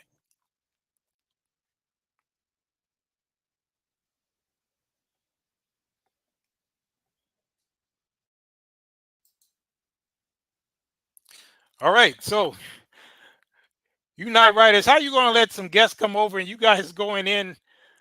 They were respectful, so I don't know. I wasn't watching all the chats, but I think most. I don't know. I think she had a little something going back and forth with King C and Red. I don't know, but anyway, they were respectful. I appreciate them showing up. So anytime we have guests, guys, we're not always going to be, in agreement. I don't think they said anything that I particularly disagreed with. Um, so it just depends on the topic, because we're going to have other guests, we're going to have people, sometimes it's going to get heated, but at the same time, we got to be respectful. So again, I haven't watched all the comments, so I didn't see any of your terminologies being thrown around, so at least I can appreciate that. But yeah, we just got to give them kudos for being brave enough to come up and say their piece, because this topic was and is something that's important to them and their image. And I did want to make it clear that there is a distinction between some of the rhetoric that you hear coming from this exotical space and some biracial people like them who don't rock with it. So we got to be clear that we don't want to just throw out so much negativity that we got other people catching strays who don't have anything to do with it. So that's the reason why I wanted to give them an opportunity to speak their piece. But anyway, what you guys talking about in the chat? King Saber said it's just the mixed girls go to the extreme trying to prove themselves. He said, not, I think she's mad at ARN. Okay. Shao Zulu says, when some says someone is attacking them, when some says someone's attacking them, I wanted her to point out who did it. And D says, of course, don't call yourself black if you're not. I don't think they did that, D. I think she was pretty much clear that they acknowledged their biracial heritage, which I don't have a problem with that. And again, I'm going to, before we wrap up, I'm going to go into some information that I think is going to be helpful in terms of just kind of breaking this whole thing down. And then D says, Miss Mulatto calls herself a mulatto. Well, again, man, it just depends on how they view it. Some people get offended at that terminology, but I think as long as there's an acknowledgement and there's not a grift, because I think what Exoticals United, for example, is doing is she's kind of grifting herself into their space, because they're actually biracial women.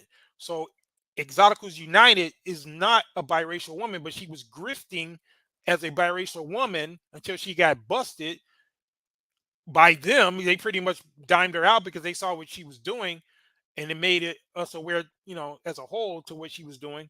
But that, to me, speaks to the issue as far as how a lot of people want to grift into something that they're not. Now, she might be part Mexican or whatever, and I think she should acknowledge that, but she's not a biracial woman. Just like if it was the opposite and somebody who was biracial was trying to claim that they were black. Those of us who believe that there's a difference, we have a right to speak on that. So again, I think it was productive. I'm glad they decided to come through, and hopefully, you guys didn't scare them off, or nobody else who wants to come on the panel too much. So we don't want to have that as a reputation, because we are open for productive conversations around here. But anyway, we're gonna play a little bit more of what was going on in this video, and then we're gonna dissect some other things here too. So Exoticals were in the comment section that were like, yeah, that's her. That's Chrissy. Like, these bitches have no credibility. So what they're talking about is that, and we played it last week when it was this exotical tax collector chick who pretty much was framing Chrissy and using AI to say derogatory things towards mixed race women and claiming that Chrissy said it. But here, these particular, biracials, our guests that just left, they're speaking on it and they're condemning it, which I think is important. I think we should make sure that we're, in our condemnation of women like this exotical tax collector, that we understand that there are, actual exoticals or mixed race women who ain't rocking with it. So we're gonna get a little bit more what they got to say, and we're gonna move to the next clip. But let's go. Exactly. Let's continue. Black women, even if you have to pimp these light-skinned women out for money, and I'm happy that some of these women are, dismembered and sold off to the black market, just like our... Now that's clearly AI, but this broad is so dim-witted that she thinks that sounds like, I mean, it's Chrissy's voice, but it's clearly AI, right? But she's claiming that this is what she was saying about mixed race women. But let's go. Ancestors were bought and sold. Give these tyrants a taste of what it's truly like to be black. They take... Okay, yeah, Israel, you want to hop on the panel? Everything from us already. Nobody cares about your light-skinned tears. I'm not sure if this woman created this AI or... No, initially that's what we thought, but once it came out, I think her father is unambiguously black, and then her mother, I think, is half Mexican, if I'm not mistaken. But yeah, but initially we thought she was, I thought maybe she was, half black and white at first, but then other information came out that she was part Mexican, which we thought was half, but it comes to find out that I think it's her mother who's biracial. But anyway, yeah, okay, Israel, you know what? I will drop the link for you. So if you want to come on up and you can, go over some of the stuff with me, you can co-pilot. So I'll go ahead and drop the link for you, Israel. You can come back on. Yeah, I got that in the chat. But yeah, let's go. Somebody directed her to it. To jump on it and make content about it as if it's real is just embarrassing. Because it's so obvious that it's fake. And as you guys have heard from the snippet previously, that she does not care about our light-skinned tears, and she's actually happy. Actually happy, bitches. Like, do you even get that? Happy that women get dismembered and their body parts get sold on the black market. Like, first and foremost, bitch, I hope someone does that to you, okay? Since you want to sit up here and prey on our downfalls and encourage this type of disgusting behavior. But guess what, guys? There's more. Just like the fucking ShamWow fucking commercial, bitch, there's more to what this fucking nappy-headed fucking slave had to say about us. So let's go ahead and talk about what she said next. So she's showing her... Now imagine, so this exotical text collector, whoever this broad is, she pretty much created this whole AI, this artificial thing that she's saying that Chrissy said, just so that she can go ahead and use her own racial slurs against her, knowing damn well that she's the broad that actually did it. So that's how psychotical, so I guess Chrissy is on to something when she came up with the term psychotical, because that's exactly what's going on. Shout out to Israel Online in the building. Salute, sir. Yeah, give me 1 second. Hold up. All right, bro. Yeah, so that's pretty much the reason why the young ladies that just left wanted to, come out and make sure that they're making a distinction between them and these psychoticals, because they're doing crazy stuff like this. But let's get a little bit more. Character of being a disgusting person, right? Leads me to believe that she probably did make that AI recording, allegedly. Why are you out here on Beyonce's internet being completely racist and calling people slaves? Weren't mixed and light-skinned people slaves as well? A lot of these freaks on the internet. Yeah, she made a good point, and I believe that was Golden Goddess, the lady just left. That's an interesting point, because a lot of these people who are mixed race or have a full black parent, it's like they forget that they still have black genetics as well. I think I got this other video of this psychoticals tax collector where she was going in on the Eve gene, and she said that the Eve gene was, I guess, what was where she? I think she said there was an incest gene that was part of the Eve gene or something like that. Because a lot of the black women, and they got it from over here when we were talking about the Eve gene and how Lupita Nyong'o has it. So a lot of black women were proud of that. So she took it as an occasion to say, well, it has incest. Well, here's the thing, Exotical. When you're trying to demonize black genetics, you still have black genetics. You do know that, right? You're not completely a whole different race. So if you're trying to, you don't want to use the genetic argument, because that's going to really backfire on you, because not only do you share whatever negatives there could be in black genes, you also have a whole nother set of genes that they could demonize you for, i.e., the Caucasoid, Neanderthal type genes that people could talk to you about you on. So they don't really want to go there with the genetic piece, but I just felt it was interesting that she would make that point. But anyway, Man, Israel, you in the building? Yeah, go ahead, yeah, I'm bro. in the building, man. That's an excellent point. I mean, it's just chicken headed hoe shit, man. But anyways, yeah, I mean, I enjoyed the build, between you and the ladies that were on the panel. The Yeah. only issue that happened was not the lady that she was on the panel with last, the one that came on with her before. She had like a honey icon and all I that stuff. believe you're referring to Multi because the main guest was Golden Goddess and the other lady was a Multi. So But I think that was yeah. yeah, it was her. Like I'm not. It was like they were respectful. Yes, they were respectful, but for whatever reasons, that lady felt like she was attacked, and because she started just saying this accusations in the chat, saying, "Oh, yeah, attacking us," and all this stuff, and brothers is in the chat asking her who's attacking her. Could he get an answer? So it's just typical female stuff. Women are women at the end of the day, and she was just going from my perspective, she was just going through what women usually go through, the emotions and all that stuff. Because I'm pretty sure brothers was asking who was attacking her in the chat, and then she was just like, "Oh, can y'all read?" Or all of a sudden y'all can't read, or y'all being rude and all this stuff. So in my mind, I'm just saying like, yo, this person is just being a troublemaker, and I just left it at that. But Yeah. Well, again, it's like I was telling you guys earlier.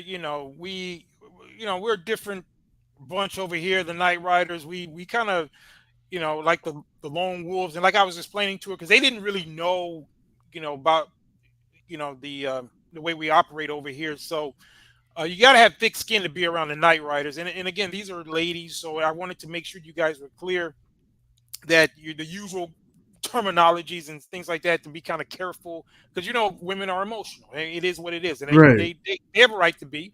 We're tough skinned over here. We're rough and tumble type guys, but I just wanted to make sure at least you guys were not overtly saying certain things, like using certain terminologies and things like that. nah, we weren't disrespecting anybody. We were I know me and Shadow Zulu, we were making fun of the Exoticals.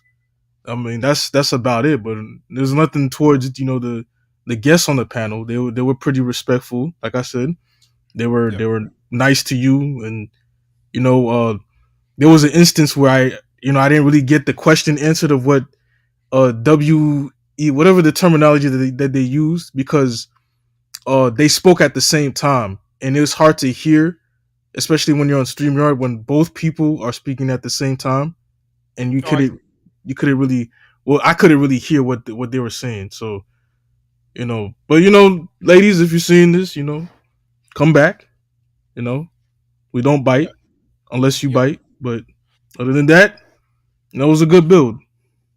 Okay, but yeah, here's the thing though. Yeah, I hope you got that question answered because the BWE is just Black Women's Empowerment. That's what it stands for. Oh, okay, So, okay. so maybe they just answered at the same time, but yeah, that could happen. But anyway, I don't think they were trying to, be rude or that they were trying to be in any way confusing. But because like I said, I agree with you. It was a good build, very good conversation, and I give my kudos to them for even showing up because you guys would be surprised how many people have left comments that they wanted to come on the panel, and I said, okay, yeah, come through, and then for some reason they chicken out in the last minute. So I respect the fact that she followed through. So to me, she's welcome back, and I may even, if she wants me to go on one of her panels, I might do that as well, because I think that that's a good way to start a dialogue. So I don't have a problem with her. In fact, EU herself, which I'm sure somewhere stalking in the background because she loves the channel. EU. Shout out to you, EU. I know you're out there listening. If not live, you're definitely going to be watching the playback because she loves to come over and and bask in the glory of the Night Riders. So she's welcome as well, because I don't have I don't have a problem with her, because like I said, we just kicking back in the Imperial Skybox, taking being entertained, right? And are you Negroes entertained? Because a lot of other guys ain't talking about this, and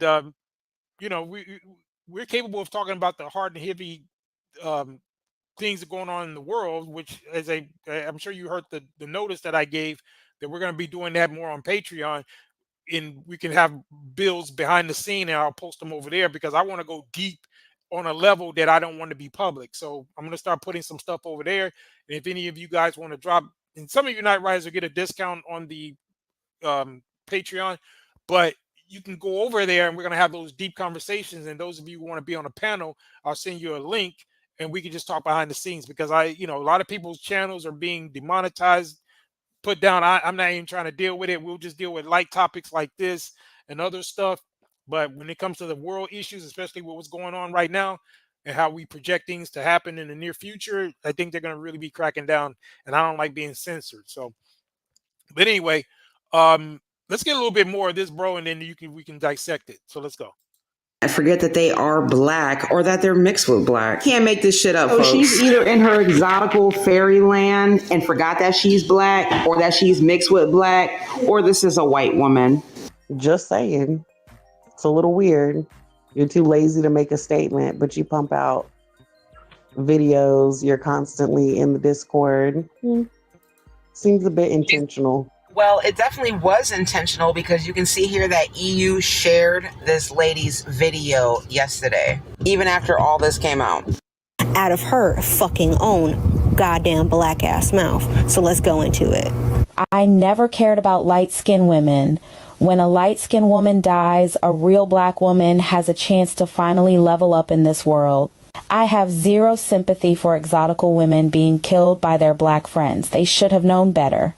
Exotical women are the enemy, and they always will be. And since exotical women are the enemy, and Now, Israel, do you understand what's going on with that? What you just heard? I mean, if I have the story correct, the EU girl is the chick with the annoying voice, right? Yeah, no, the EU is not who's been talking right now. It's this other exotical. In case you didn't have enough exoticals running around, there's another one called. God damn. There's another one who calls herself a tax collector, or exotical tax collector, and she pretty much created an AI voice of Chrissy, who we played some of this last week as well, where she's programmed it to say all this disparaging stuff about exoticals like her, or mixed race women, how they should be unalived and put on the black market. And she's pretty much preoccupied with putting people on the black market. I don't know what she got going on with that, but anyway, that says a lot, man. Yeah, that says a lot. She's being very specific, but she's pretty much, she created this whole thing, and then she tried to say that it was Chrissy, while at the same time using that as an occasion to spew her own anti-black rhetoric. And the ladies that just left, they're reviewing it and they're condemning her, the Golden Goddess and Multi, who were just here, and they're pretty much wanting to make it clear that they in no way, shape, or form condone what this psychotical is saying. And that's another thing that I was commending them about, is trying to distinguish themselves from the rhetoric, because a lot of this Exoticals United, in her psychosis, like a magnet, has drawn other psychotics, and they're creating videos like that. So the ones that got some sense, like the ladies that just left, they want to make it clear that they don't, they're not a part of that. And unfortunately for them, this umbrella term of exotical casts this umbrella very widely to include people like them as well. Oh, because okay, I get it. So, yeah, this EU person just needs to be checked into a mental institution. Yeah, but this one right here is even crazier than her. This is not even EU. This is the exotical tax collector chick. So we're gonna play a little bit more what she got. Right. Yeah, that's what I was talking about. Not yeah. Yeah, but some people would agree that the other one too. But anyway, let's go. they will always be the enemy, babes. Guess what? You just really put your fucking foot in your mouth, ho. And I really want you to realize that your nappy black ass wouldn't have got any fucking where if it wasn't talking about exotical women and multiracial women or mixed women or... So that's this exotical tax collector chick going in on Chrissy. Now remember, she's the one that created the AI, but she's going off on Chrissy about what she said herself about mixed women in using the AI, trying to frame the other girl with it. So that's the level of psychosis that's going on here. Well, let's go. But again, I want you guys to hear this kind of stuff because that's the mentality that's walking around out there. Now, if you see some of these women out in the world, you might think they're attractive. You might even try to shoot your shot. I don't know. But you need to know that this is what's going on between some of their ears. So let's get it. How you don't get benefits of the privileges and the isms out here. Guess what, bitch? I don't give a fuck about your goddamn life.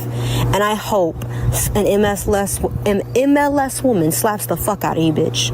I really hope she does. And I hope people find out where you fucking live, baby. Because guess what? If I was in your neighborhood and I knew who you were, I would whoop the fuck out of you. Do you hear me? I would literally put my hands on you. All hands and feet and toes on you, bitch. But wait a minute, aren't you the guys the one that's violent? Aren't you know? It just seems kind of interesting that the image of men, particularly black men, are always demonized as being so violent. But when we looked at the data, like we did in some of our other past broadcasts, and we showed that when you get to the actual nuts and bolts, the information shows that it's mutual combat, and that a lot of times it's just as many women, particularly in the community, that are initiating these altercations, and that black women in particular call the police at a rate of twice that of white women. So for all the people who want to hold on to the past trope about the traditional white women, you know, calling the posse to come lynch the black guy, it's actually been transferred. And now we pulled out the data when we responded to Umar the Cookie Monster. We showed that data was clear that the black women call the police at a rate of twice any other, particularly white women, who we know to be the Karens. But it seems like the black women are out carrying the Karens. So, and then when it comes to the age groups, there's only one particular group that outpaces in terms of like between the ages, I think 34 to 45 black women. Those are the ones who do the most in terms of calling the police, just to be, you know, the ones who are just hit the wall pretty much. And we pulled out all that data. Anything you want to say on that, bro? Yeah, I just want to ask a simple question. Are any of these exotical chicks UK based, by the way? There is one that I'm familiar with. I think we've covered her before. Her name is Why Not Coley. I think there's another one too. I think there's a chocolate, you know, because you have the. I think the Coley lady is. I think she's darker skinned, but I think she considers herself an exotical. But then there's another lady that's called Coco Club or Coco Thing. I think she's on the unambiguous black side, and I believe she's in the UK because we've covered some of their videos. But yeah, we do have. Yeah, in fact, I think I will cover one of their videos tonight as well. I could just tell by the way this person programmed this AI, they might be UK based, because you know I had a few experiences with UK chicks myself, man. They them gals, man, they could cuss. They could cuss like this, like what this AI is doing right now. That's how they talk when they get tight. So yeah, I just want to know. Yeah, but look at how violent it is. What this Exoticals tax collector is saying, while trying to project it onto another woman. But you know, it's just like when they get into those relationships, you know, the woman on woman relationships, which are the most violent. They're more violent than the male female relationship. They're even more violent than the male and male. You know, not that we condone that. No Diddy, we don't condone that. But it's more, even those guys, two guys in relationships, if you want to call it that, they're less violent than when two females are together. It's incredible. Right. But let's get a little bit more before we get to the next one. Because how dare you sit up here and say that, like, you're happy that we should be bought and sold, and we should truly know the experience of a black person. Guess what, bitch? I would never want to be you, and I'm happy that I'm not fucking you, ho. I am happy that I am not you in any type of capacity. She actually created AI recordings of me saying heinous things about light-skinned and mixed-race women, claiming she got the clips behind my paywall. Now, she doesn't actually have anything that I stated about light-skinned women and mixed-race women that was violent, so she had to make it up. Yeah. What do you think about them having to fish and make up fake bullshit to try to get Chrissy like in a gotcha moment when you can literally go to her comment section and see anti-mixed race or light skin bullshit, or like, you don't have to look like, is it really that serious to go and create some fake shit or what? I guess because in their minds it's not extreme enough, the things that she's saying, where it's not bad enough. So they have to literally come up with horrible lies. And basically even the promotion of being diabolical, like not even a bad person, you're a diabolical person, and this is something that's like being promoted. It's not cute. It's not cute. And a lot of people like to say it's trolling, but it's like, again, here's another example of something going past trolling. Okay, all these years she couldn't find anything, right?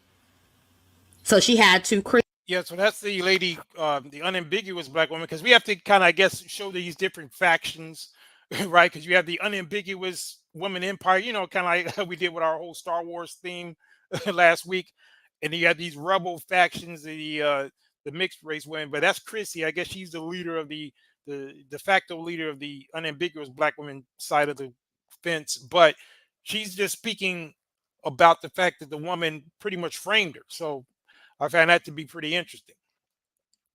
But let's get to some of these other videos real quick. Hey, did you want to say something, Israel? I'm just sitting back and enjoying the show. Okay, yeah. Anytime you want to chime in, I think you got some people happy to see you back on the panel.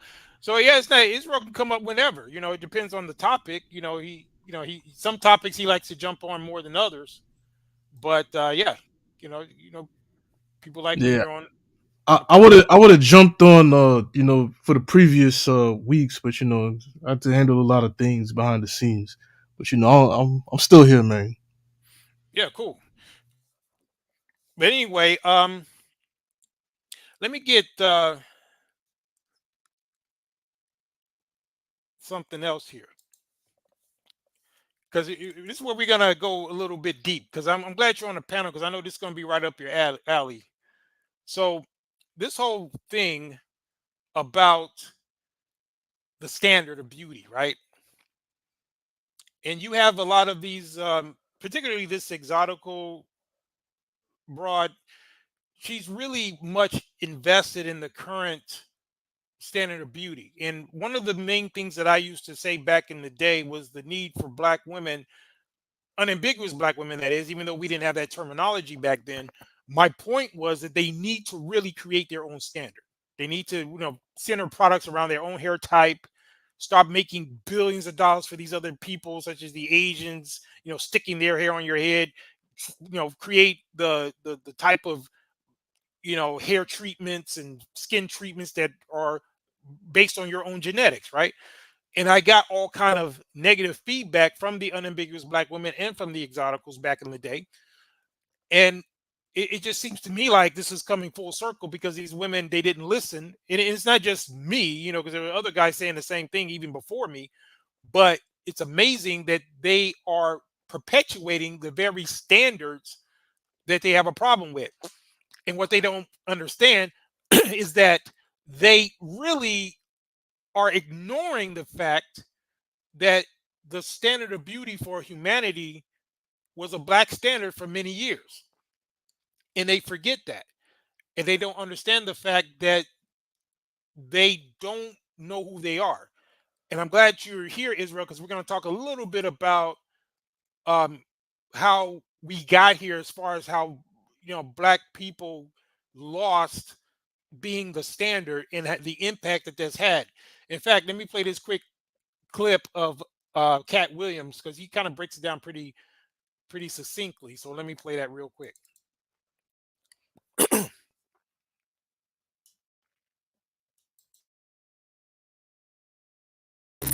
but our oppressors have not lost. Black people have lost their identity, but our oppressors have not lost our identity. That's just why they chopped those noses off of the Pharaoh and the Sphinx in Egypt in the first place. Is because without this nose, we can tell you this is whoever it is. Our oppressors are.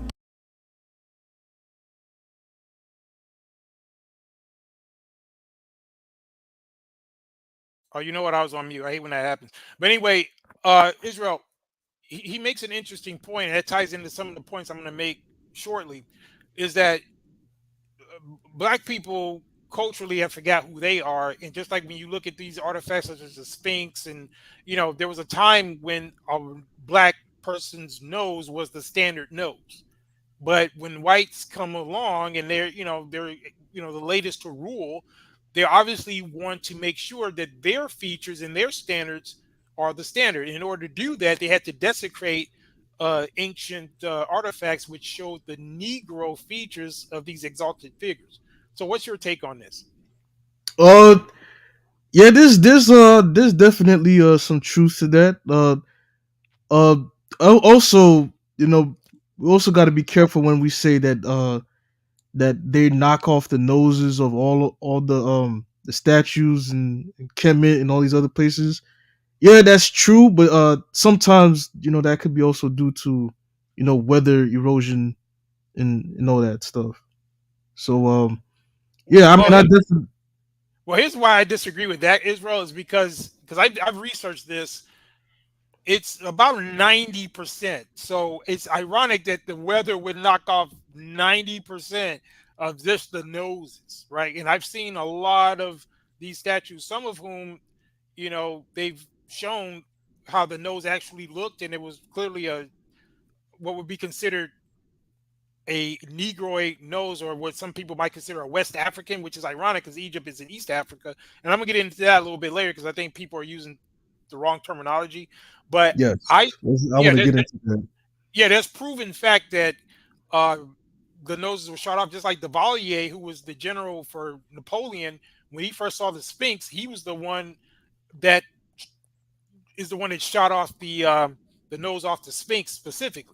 But yeah, when you do the research, 90% of all the Egyptian statues have their nose removed. That was by design. And the reason why Yeah, they did that's kind of like what Kat said, is that I'll let him say it again, but it's pretty much they did that to hide the identity.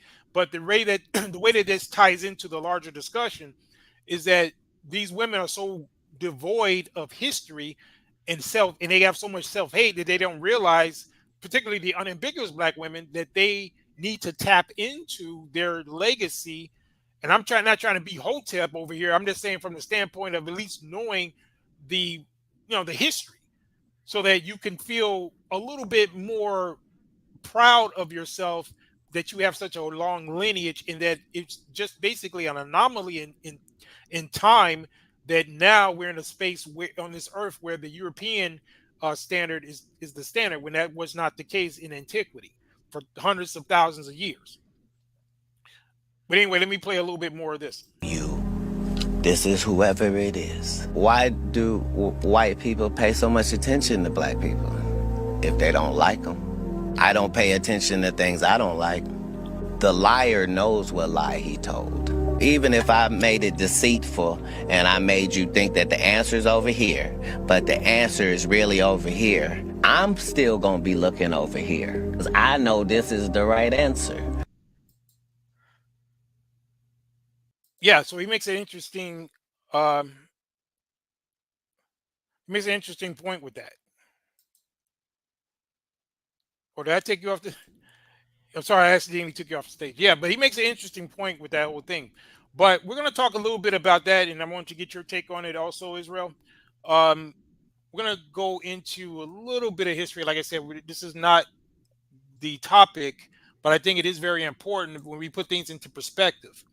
Because a lot of these black women, they bought hook, line, and sinker the current order, and they're basically handmaidens for what they would consider, white supremacy and white standards, which they always talk against. But they are the main perpetuators, and they're the ones that pass it down to their kids. Because we've shown that it's the self-hating black women who teach that to their sons, and those are the guys who grow up to be colorists, as they would define it. And then the other women, the girls that they raise, become self-hating, and they perpetuate their mentality. So, what's your take on that? Yeah, I mean that's actually a real thing, and it's still a real thing to this day in the Western world and even on the continent.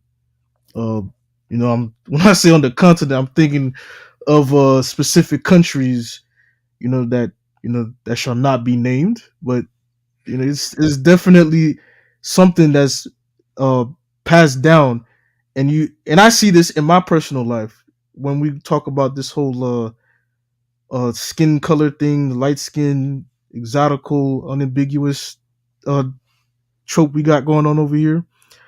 Well, what I notice is that when it comes to I think we had this conversation too about the whole Beyonce thing, but from my own personal experience, brothers, we don't really care about that kind of thing. Like we'll joke about it here and there, but we won't make it that person's identity. Like, you get what I'm saying? Right? Yeah. Whereas the females, what they do, they kind of like make it like a special thing. I'm gonna give you two instances. I have a partner that's very light skinned. He's a brother, but he's very light skinned, and whenever he goes out with the crew, he gets a lot of attention from a lot of unambiguous B dubs. I call them the B devils, but the B dubs is fine. So what I noticed was that they they don't try to get to know him based on his personality. They just find him attractive based off just him having a light skin. Like when I was down in Atlanta, when we went down to Atlanta, there was this one B devil that said, hey, light skin, light skin, light skin." That's all you heard. It's not your what's your name, where you from. It was just light skin, light skin, light skin this, light skin that. And it was the same thing with the with another chick. It was just the same thing. So like this is something that's passed down from their mothers, to where they think that the lighter you are, or the closest to whiteness you are, the better it is. And that that self-hatred is definitely perpetuated more so mother to daughter rather than father to son. Exactly. Right. That's a very good point. But you notice the projection, because they're always saying that, they're always calling out black men's quote colorism, and they'll cherry pick a particular guy who may just say something. And I've used him in the past as an example, Gilbert Arenas, right? And he just recently said some other foolery about South Sudan players on the team that almost beat the U.S. team, and he was using some very disparaging remarks about South Sudanese. And he's came out in the past talking negative about Lupita Nyong'o and all of that, right? Because his standard of beauty clearly is he likes a certain phenotype. And what I found out, I don't know if you know this, bro, but Gilbert Arenas, because I know you know who he is, right? Absolutely. Now, Gilbert Arenas is actually from Cuba. Mm.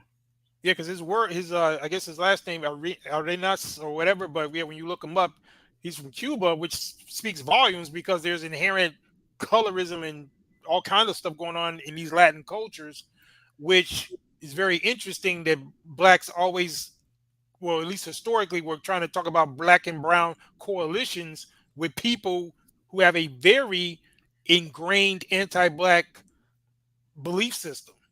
And we Yeah. brought this up before, just like the bloqueamiento that goes on in these, You, South you, American countries. Yeah. there's something interesting that I heard earlier today that was said about the blacks in South America or Latin America, whatever people will call it. I heard that, and I agree with this. They say that they are the most defeated blacks on on the face of the earth. Just because of the fact that in these countries, they're placed in, the ghettos, and they basically are treated as servants, by, the I would say European descent, or even the lighter skinned Latiners, or whatever, Hispanics, whatever people classify them as.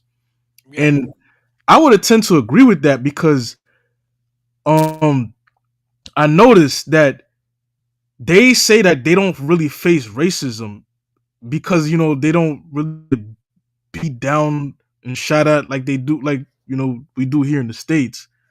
They just, they would say things like, "Oh, we don't face racism," or they don't feel like it's racist. But like, it's this thing goes really deep if we really talk about it.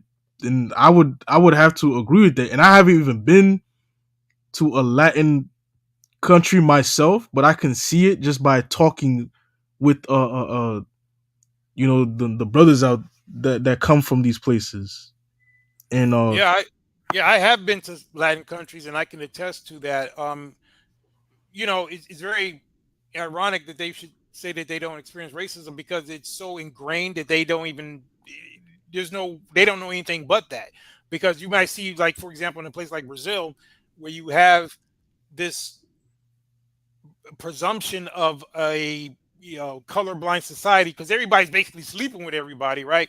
But when you look at the distribution of political power, economic power, media, um, a lot of the unambiguous black people are normally marginalized and are not, in the media as much. I mean, it's starting to change it now, but a lot of those guys who come from those type of cultures, you'll notice that they're a lot more docile, because of how they were brought up, compared to those of us who were, grew up in, say, the United States, because they never had a civil rights movement or a black power movement in a lot of those places.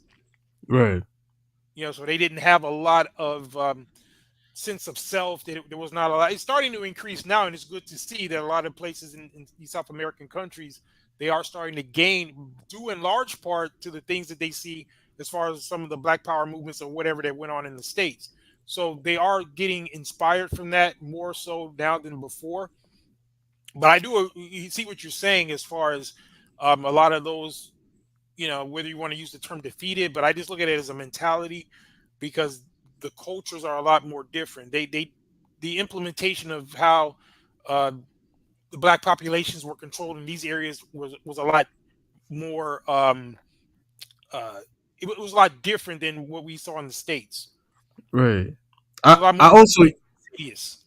I Yeah. also hear about Brazilian women, uh that they would wear their natural afro hair, right? You would think that they would do it because they're proud of like their looks or their roots or what have you, but really, from what I heard, is that they wear it in that fashion because they're trying to attract European tourists. So whenever they come in and visit, Brazil, they try to ensnare them by their natural hair, and then they do all the the Brazilian dances and all that, just to like basically sell themselves to them. And that that that kind of that kind of mentality is definitely something that gets passed down, you Yeah. know, from generation to generation. Well, that sounds like something that may have been the norm, I think, in maybe times past, because, as someone who's traveled there, you have a large number of them, believe it or not, that, like, if you go to clubs or different places, a lot of them prefer black men from the States. You'd be surprised. I mean, there's certain, in fact, there was one particular place that we were at that it was the club was kind of divided between the women who wanted to interact with more European guys and versus the black side, and we had all the bad chicks over back where we were. A lot of the more bony, the thick ones, and what we like. So like they know that that's what the brothers like. So a lot of them was over by us, and then you had this contingency of the ones that had the certain look that the European guys might go for. They were on the other side of the club. So to me, what you were describing may have been the case way back in the day, but as time has changed, as black culture has become more dominant, um, because hip hop and all that stuff was huge. I haven't been down there in some years, but when I was down there, it's just black culture was everywhere. Where it's hip hop, R&B, all that kind of stuff. So you see a guy, what they consider to be a good looking guy, you're dressed well, smelling good, man, you have to beat him off with a stick. So I'm telling you, I've been down there, so I'm telling you firsthand. But to me, that part of it has changed. But I'm just talking about when it comes to the culture, in the power dynamic. A lot of, even though they have this kind of blending of, the races and all that, even though they do have distinct groups, like you'll have what's called the Preto, which is the unambiguous black people. Then you have the Pardos or the mulattoes or whatever that are the mixed race, or the Moranos, and then you have the Brancos, which are the whites, right? Even though white by their definition is different than the Anglo, because those are mostly Portuguese descent people who are already kind of, darker than the Anglos. So they have a whole different thing going on down there. So someone who would be considered white in Brazil, if they go to the States, they'll just look at them as just Hispanic. They wouldn't look at them as Anglo. And so, man, I'm gonna be down over there in a few months, so I'm gonna see in real time what's going on. It's a lot different than back in the day, but I'm sure some of that stuff is the same. Shoot me an email. You need some pointers on some places to go. If those places are still open, man, you might want to check them out. I got your email. When I'm head out there, I'm gonna hit you up and get the lessons from the OG. Yeah, I gave you some OG lessons, man, do's and don'ts. I'm sure they still apply today. But anyway, that's a subject for another stream.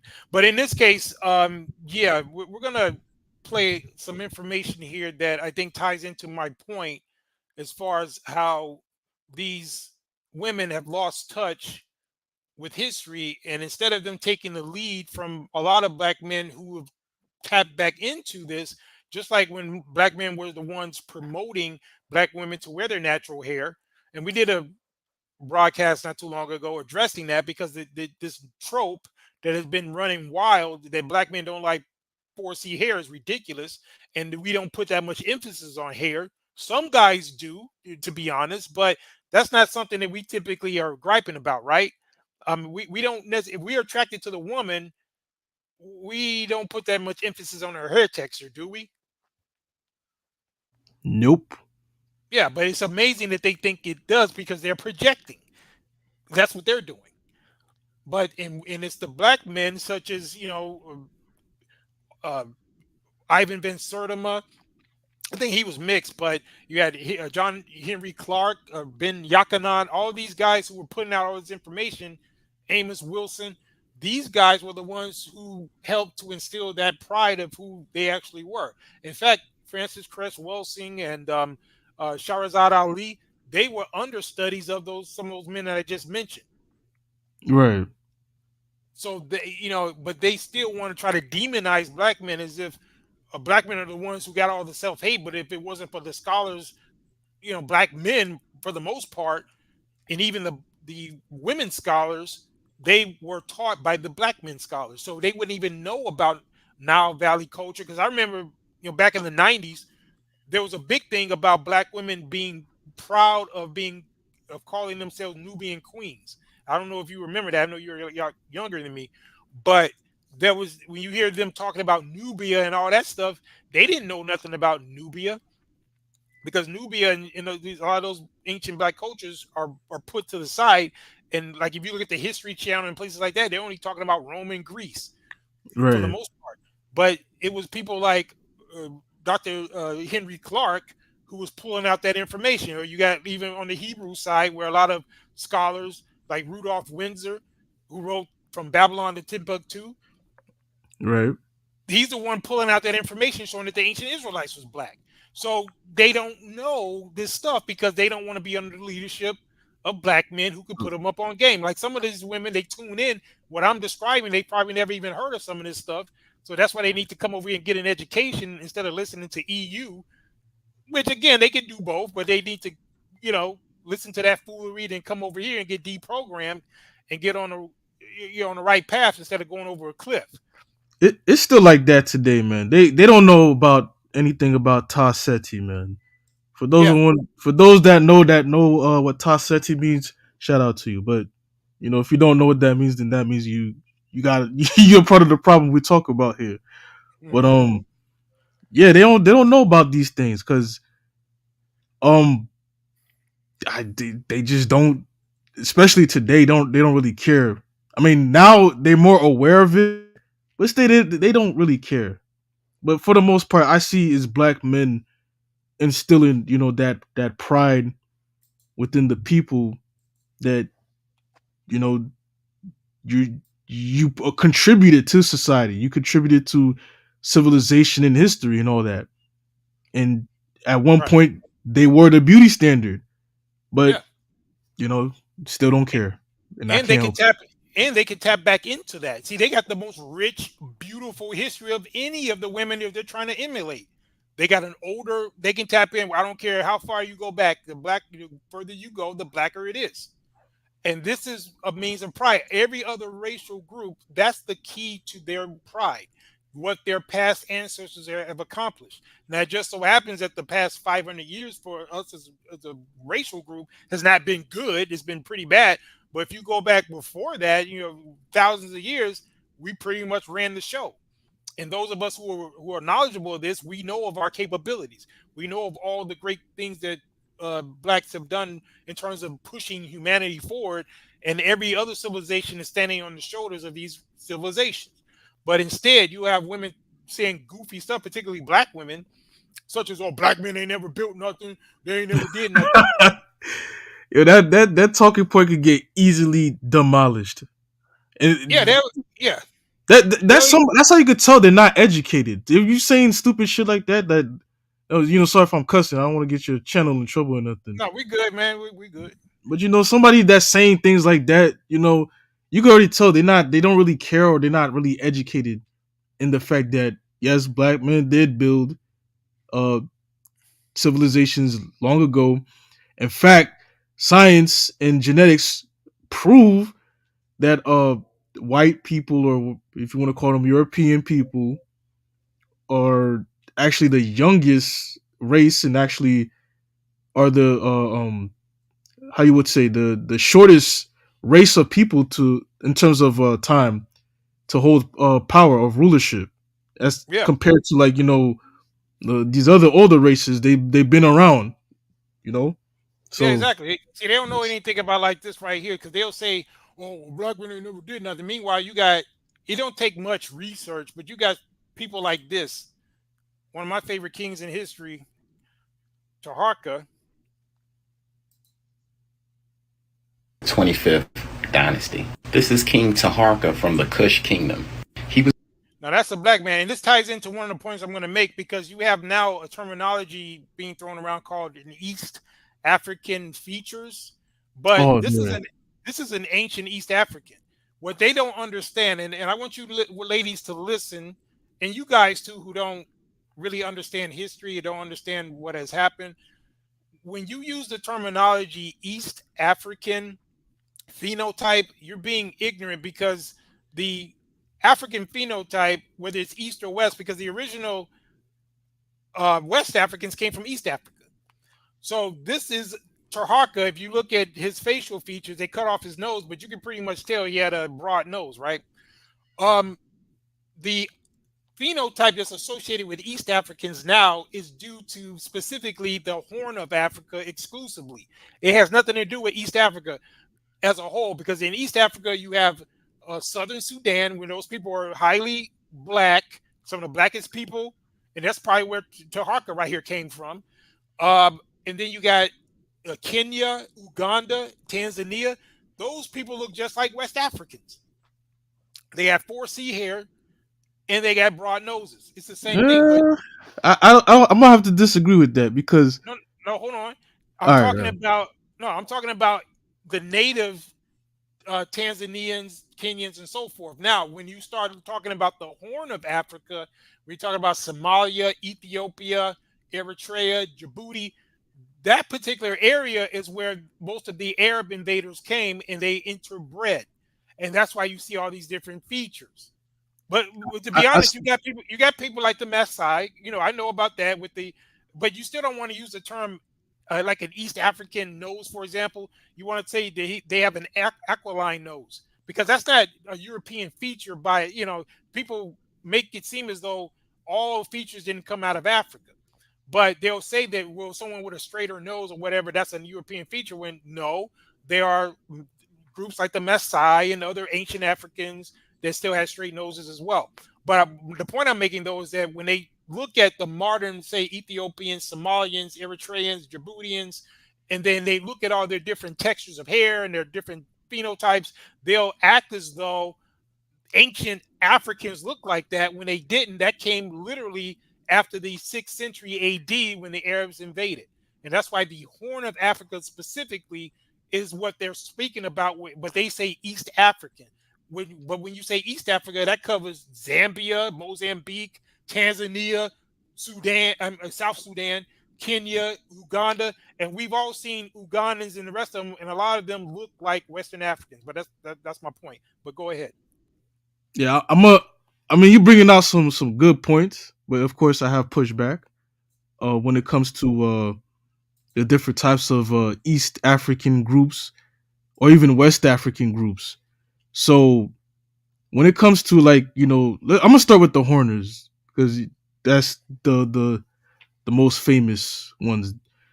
If you actually look at the indigenous people, they're actually there to this day, and they're darker. I would say that the ones that most people are familiar with today, they are basically um the descendants of the indigenous Somalians, Eritreans, Ethiopians. They're very dark, but they have the same phenotype as those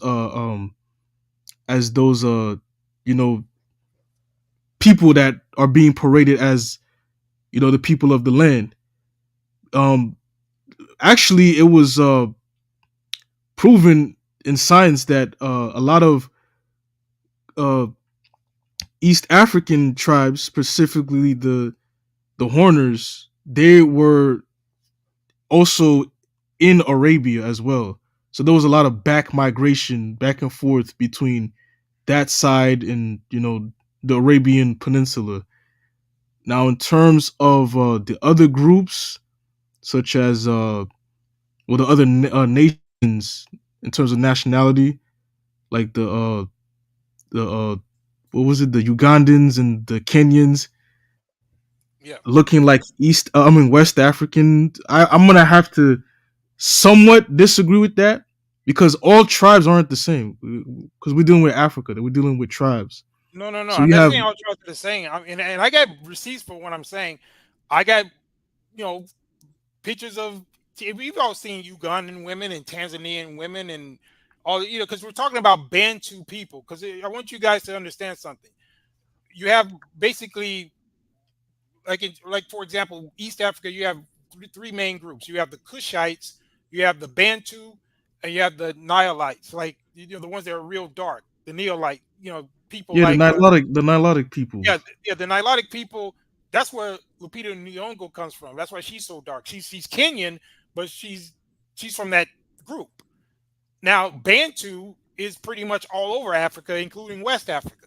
So these are the same people. So whether you're talking about Kenya, Tanzania, Uganda, there's a lot of Bantu up in there. So there's no difference. The point I'm making is that when you talk in the Kushites, for example, those are the ones that were mostly interbred with. And I know what you're saying with the when they talk about, I think they said about 40,000 years ago, there was some re-entry of some of the people from the Middle East. I'm familiar with that, so I do agree with you there.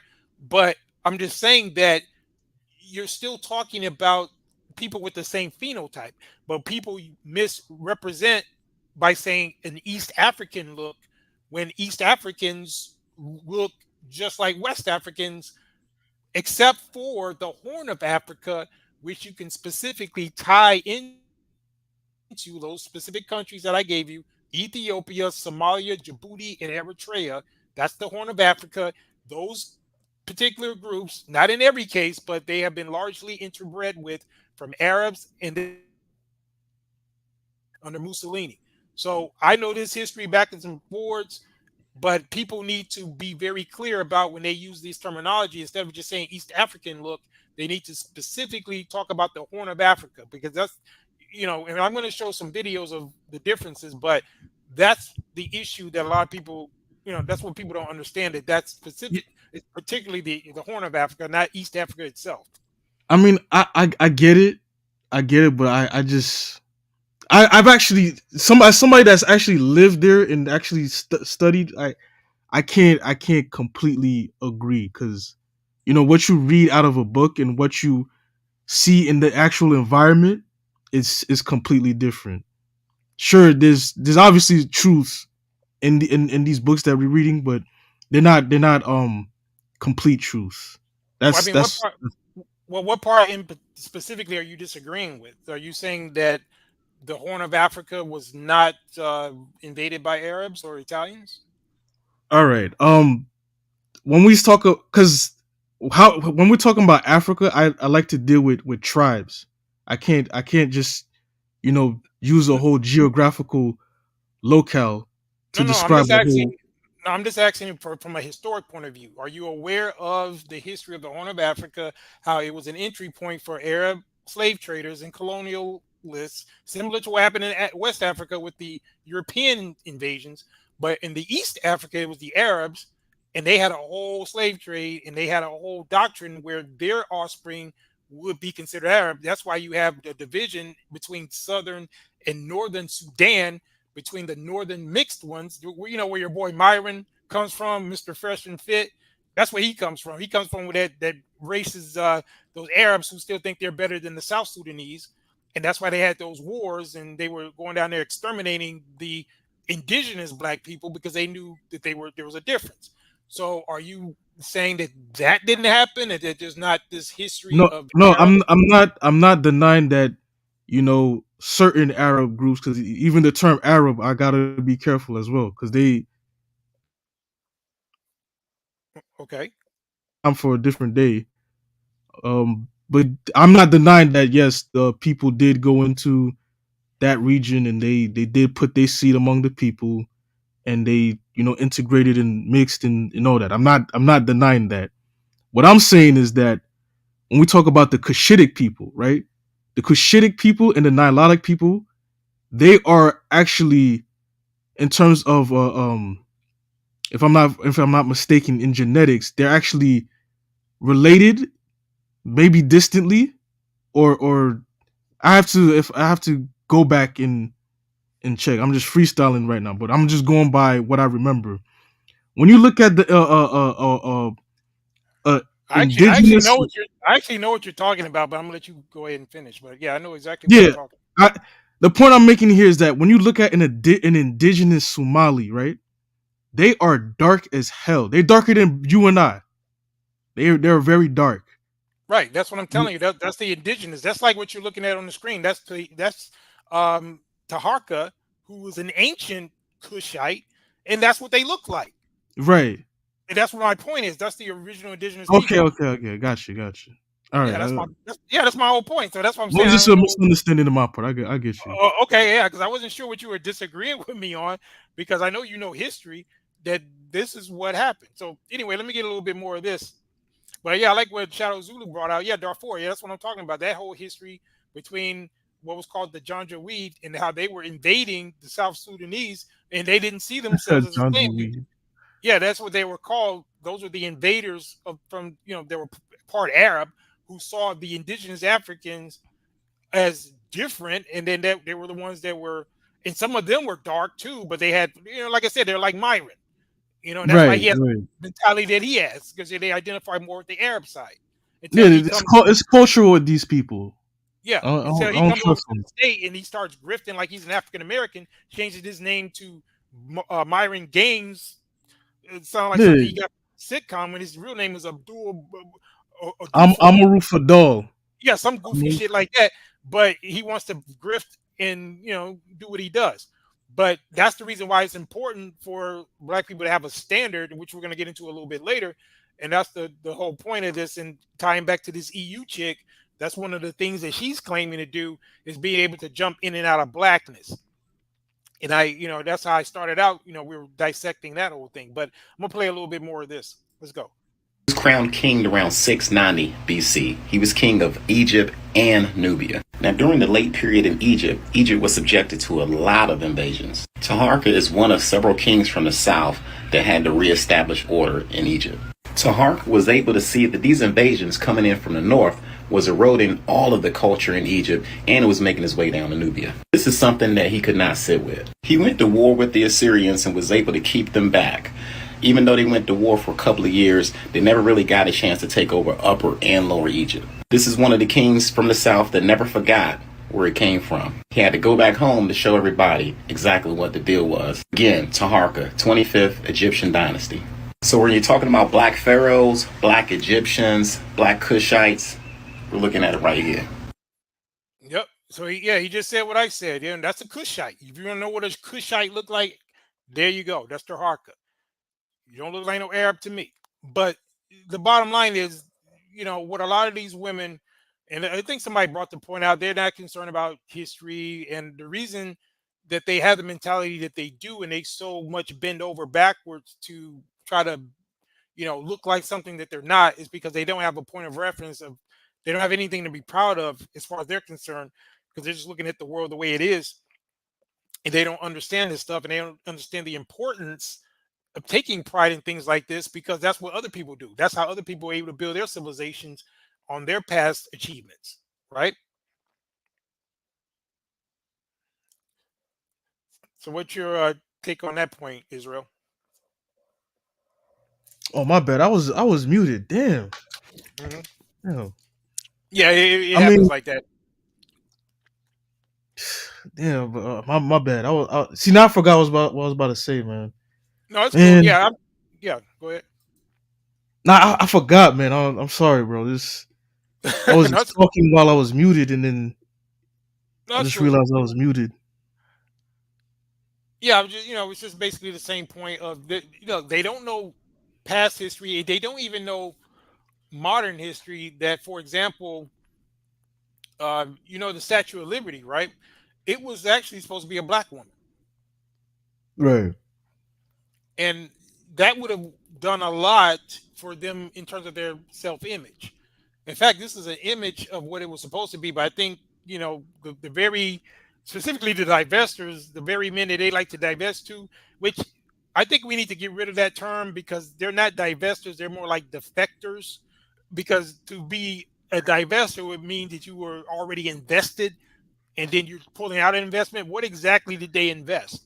They're defectors from something. It's almost as if you could look at the black race as a country and they're defecting away from it. But I'm gonna get into that a little bit later when I give what I think to be a good solution to this whole thing. But this right here is an example of what the Statue of Liberty was supposed to look like. So even as recent as American culture history, you had what would have been a black woman's image put as the symbol of the country. But it was some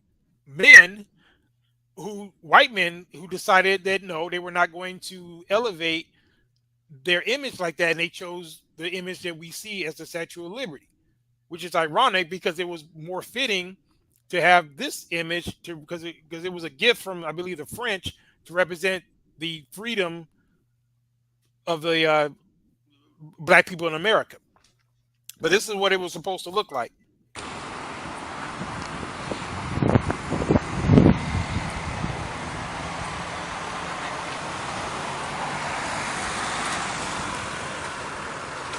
See, it says Lady Liberty of Freedom Point. Yeah, so that was supposed to be, I think, the way the Statue of Liberty is supposed to look.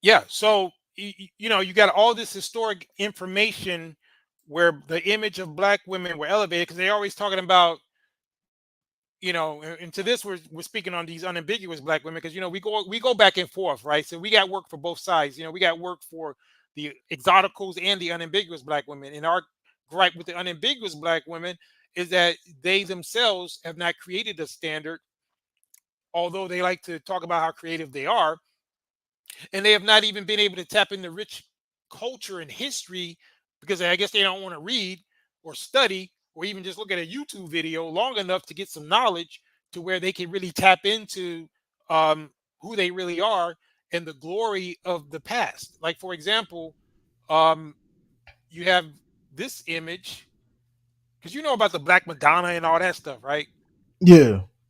So you got all that history, all this ancient glorification of the black woman's image, but they still got the nerve to feel like their features and their natural phenotype is inferior. It's ridiculous. What's And what's that saying that I think it goes like this, if you don't know who you are, you don't know where you're going. And that saying is true because a lot of these they like to say women are the first teachers of the children. And if these yeah, women they're not teaching, if they don't know this, or they just ignorantly decided to ignore. Oh, my bad. no, no, no. Go ahead. And I just loaded it, but I wasn't gonna play it Yeah, yet. Yeah, go ahead. yeah. Like I was saying, if you're just being ignorant to the fact about this kind of history, and you're not teaching them to your children, how the hell are you gonna expect your child to be what I'm saying, a productive, confident, and a self believer or believer in self kind of person or contributor to society? How are you going to expect them to do that? You can't, because Right. a lot of self hatred is internalized, and due to the fact that a lot of these fathers are being cut out, historically were cut out from the home, also damage that. So like you can't know where you're not going to know where you're going if you don't know where you came from. And that saying is true. And the Egyptians, they would always say the saying, know thyself. You know, Yeah. you can't go nowhere if you don't know who the hell you are. It's just facts. That's Yeah. why our people are in the conundrum that they are in today, because they too busy trying to get a piece of the man's bread at the table. He's just giving you crumbs, and you're Yeah. just a dog. Especially these B devils, they're just the dog at the table that's just happy to get the crumbs. hmm And again, we're not trying to be all whole tepish over here because we got a whole issue with that community, but facts are facts. We're not presenting this to be, into that. We got our own thing over here. But what we do is we look for facts and information and data and things that can be proven, right? So this is just history. So we're just going to play a little bit of this to show the image that was historic, like this Black Madonna, right? And how it's based on ancient Black African women. It's just what it is. And you got whole cultures like the Eastern Orthodox Church who are bowing down and kissing the feet of these images. But simultaneous to that, somehow Black women, and it's mostly them, because I think us as Black men, we pretty much have a healthy amount of cultural pride, and we feel strong and good about ourselves for the most part, right? We don't have these issues, but we're speaking on it because these women like to project this onto us, like all these self-hating issues, like you said. They're projecting everything that they're saying is basically a projection. So they talk about men being colorist or texturist or featurist or whatever terms they like to use. It's basically their own internalized issues, and they're trying to put it on you. Meanwhile, they're the ones who don't do the research, do the history to see an actual representation of themselves that no other group of women on the planet have. To the extent they do, they're stealing it from them. Just like if you see a white Madonna today, it's based on this right here. It was not that figure was not white in antiquity. It looked like this. So if they get to be genuine about this, all they got to do is embrace it and embrace who they are, but they refuse to do it. But anyway, let's get a little bit more. With the black Aset. So that's the black Madonna. So they just And again, they want to talk about unambiguous features and all that. That was celebrated in ancient times. It's like this woman right here. That's how a lot of those mummies look. A lot of those, like if you look at Nefertiti, I mean not Nefertiti, but Queen T. I think I think they're going to show her too. Looks like a straight up unambiguous black woman with the afro and everything. But they don't like to tap into none of that. It's ridiculous. They just want to act like they never were anything, and then they start, projecting it like you're the ones that got a problem with them. But let's go. Man, my bad. I was just gonna quickly say they just happy being the dog at the man's table, and just happy to get the bones and crumbs.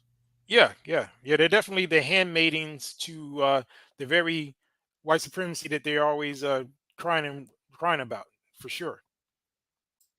it was the black Madonna, and then later it converted to white.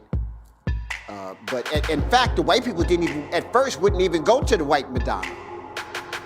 All the miracles and everything, everybody wanted the black Madonna. That's where the power, the miracles were, the kissing of the feet. You hear what he just said? He said that even the white folks did not even want to go to a white Madonna. So think of the difference in mentality that has changed over those years. Because now white people are just the opposite. Their mentality is because white supremacy has deceived them as well.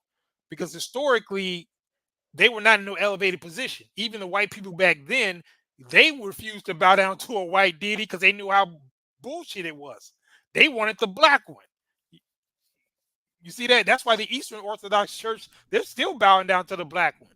They don't want that whitewash stuff that Michelangelo or Leonardo da Vinci did with Caesar Borgia and all that. They don't want that garbage. They know it's BS. It's not until like your boy Blumenbach, you brought him out before, the creator of the white The race, the red, the yellow, all that crap. Yeah, he's the one that came out with this, putting white at the top, changing history, changing order, and got the world deceived. But some of them really know what the genuine thing is. But again, unfortunately for these black women, they've sold themselves out so much into the camp of that mentality that they cannot, they don't know anything about this, how different the mentality of the world was, to where even white people would not bow down to a white god. They would only want to bow down to the black one. So I think that's a very powerful point that was just made right there. But let's go. Goes and kisses the black Madonna's feet. Okay, so that's just a continuation. Everything Jesus did, 16 other people did following Haru. And so the black Madonna is just an imitation of ancient Kemet, of Haru and Aset. There's a book they need to read called The 16 Crucified Saviors Before Christ. And it shows 16 people who followed this model of Haru, Mary, the Son of Sun, and the resurrection, the rebirth, dying and rising on the third day, creating miracles, teaching on their Now that's way over the B-Dubs here, because to them, they ain't gonna bow down unless it's a white man. Looking like a hippie. You remember that? You remember that episode of Good Times back in the day when Florida, they put the black Christ up and they started getting all those miracles, and then Florida didn't want it. She wanted the white one back on. Yeah. All the rest of the family, including the father, James, and the rest of the kids, they wanted especially Michael, the little militant one. They wanted the black one because that's when all the blessings was coming, but she wanted to put the white one back on the wall, right? It's crazy. And they knew back then, and that show was from the 70s, and they said it had to be the mother that was the one they wanted to hold on to the white one. Yeah, she was the actual villain. But we're not gonna talk about that. Yeah. Anyway, yeah, but it's crazy. They don't want to accept any of this type of stuff, because that's the very thing that would give them the pride in themselves, to where they would love their hair, they would love their skin, they would love their history. But they like you guys say, they They don't want They to deal can't with it. be taught. At the age of 33, you know, all of this was written from Kemet, and then from there you got India, you got Turkey, you got all these other places that had it before the Nicene Conference. So it was like a blueprint already. So the Europeans took a blueprint that was already in existence and then created their own story and put their own guy in there. And let me just, while I'm doing that, like Sarah. Yeah, it show you these. Yeah, for now, I kind of disagree with that part of him. But you know, again, I can pick and choose the parts that I agree with. But yeah, he was going into something else that I disagree with. But he was right on the money when it came to that part. When he talked about how when the European came along, such as the Greeks and the Romans, they learned all of that from the Africans. Yep. They learned everything, and then unfortunately, you know, a lot of the stuff was used against the black race, and that's why, you know, you got into the whole dynamic of the slave trade and so forth. But you know, that's a whole dynamic history. It's not as simple as, you know, black people didn't fight back or anything like that. There's a whole lot of things that were going on that caused this thing to shift in the world. But a lot of people are too ignorant to know about the nuances, so they just want to, you know, start putting out a bunch of racist garbage. So, but that's the type of stuff I used to dissect those white supremacists online before I got into the black spaces. When I used to do those blogs, before then I'd be on those message boards doing battle with them, and I would be tearing them to shreds with Oh the man. history. It was ugly, so I got tired of beating up on them, on the Yeah. white supremacists, and that's why I just started going to the black space. I'm like, you guys are ignorant. It's sad. They don't know anything. It's so easy to beat them up and, you know, get them mad, you know, because you know, when I was in doing the Hebrew Israelite camp thing, when I was in the camp out on the streets, like it was like very easy to show how ignorant they were. That because that mentality is passed down from, you know, their parents, that, you know, they're superior, and, you know, they're the superior race, and, you know, blacks are inferior, and all this stuff. And when it comes down to the history, you bring up solid evidence and you ask solid questions, you know, that's when there's, you know, the chip in the brain starts to malfunction, and, you know, Yeah, they but start getting mad and, you know, resorting to n words and all that. yeah, but here's the thing. That look, I don't even have a problem with people having their own respective belief systems. The problem with the European branch of it is that they've imposed it on other people. If you want to believe you guys are the greatest thing since sliced bread, go right ahead. But you don't have to come to where I'm at to try to impose that on me. Yeah. See, that's the issue. Now, the problem also is that you have a lot of black women who have tapped into that, and they are the Oh, ones that are perpetuating it within the race. That's the oh yeah. problem, because they don't have enough pride and knowledge of history to know what you just said, as far as how all of it is just mythology. White supremacy and all that is a mythology. You know, it's based on, you know, it's Yep. back to violence, but it's, you know, there's nothing inherently superior there on a genetic level or any other level. Culturally, historically, nothing. So, you know, people are just looking at things and how they are now, ignoring the nuance as to how it got here, and they're just coming up with these very basic uh, ideas, and it's really sad when it's turning into self-hate as it pertains to the B Dub. But go Right. ahead. Especially when it comes to further to land back off your point, especially when it comes to, like, you know, the B devil Christians, right? The B devil, not all of them, but, you know, majority of them. When you're bringing out the history, because Wait, my wait, particular wait, hold on. Charles Zulu, what you talking? He said Night Rider Squadcasticals. How dare you? How dare you say? Put yourself in timeout, Charles Zulu. Anyway, yeah, we the squad casticles, man. he will come up with something like that. But go ahead, bro. Yeah. To land back off your point about how the B dubs, or the AKA the B devils, hold on to white supremacy, is and because my particular expertise relates to, like, you know, the Hebrews, the ancient Hebrews, and how, you know, the people of the Middle Passage are, you know, the direct descendants of those Hebrews. That's my field of expertise. I know scholars. I talk to scholars. Actually, I'm actually a student of the Hebrew language of a colleague of the gentleman that you had on, Mfudiji. Oh yeah, That's yeah. yeah. So like Okay, what a cool. lot of these what a lot of these white European uh Christian guys would say is that, oh, there were no black Jews in West Africa. This is impossible. They what they left behind buildings and books and all that. And there was a particular Christian apologist.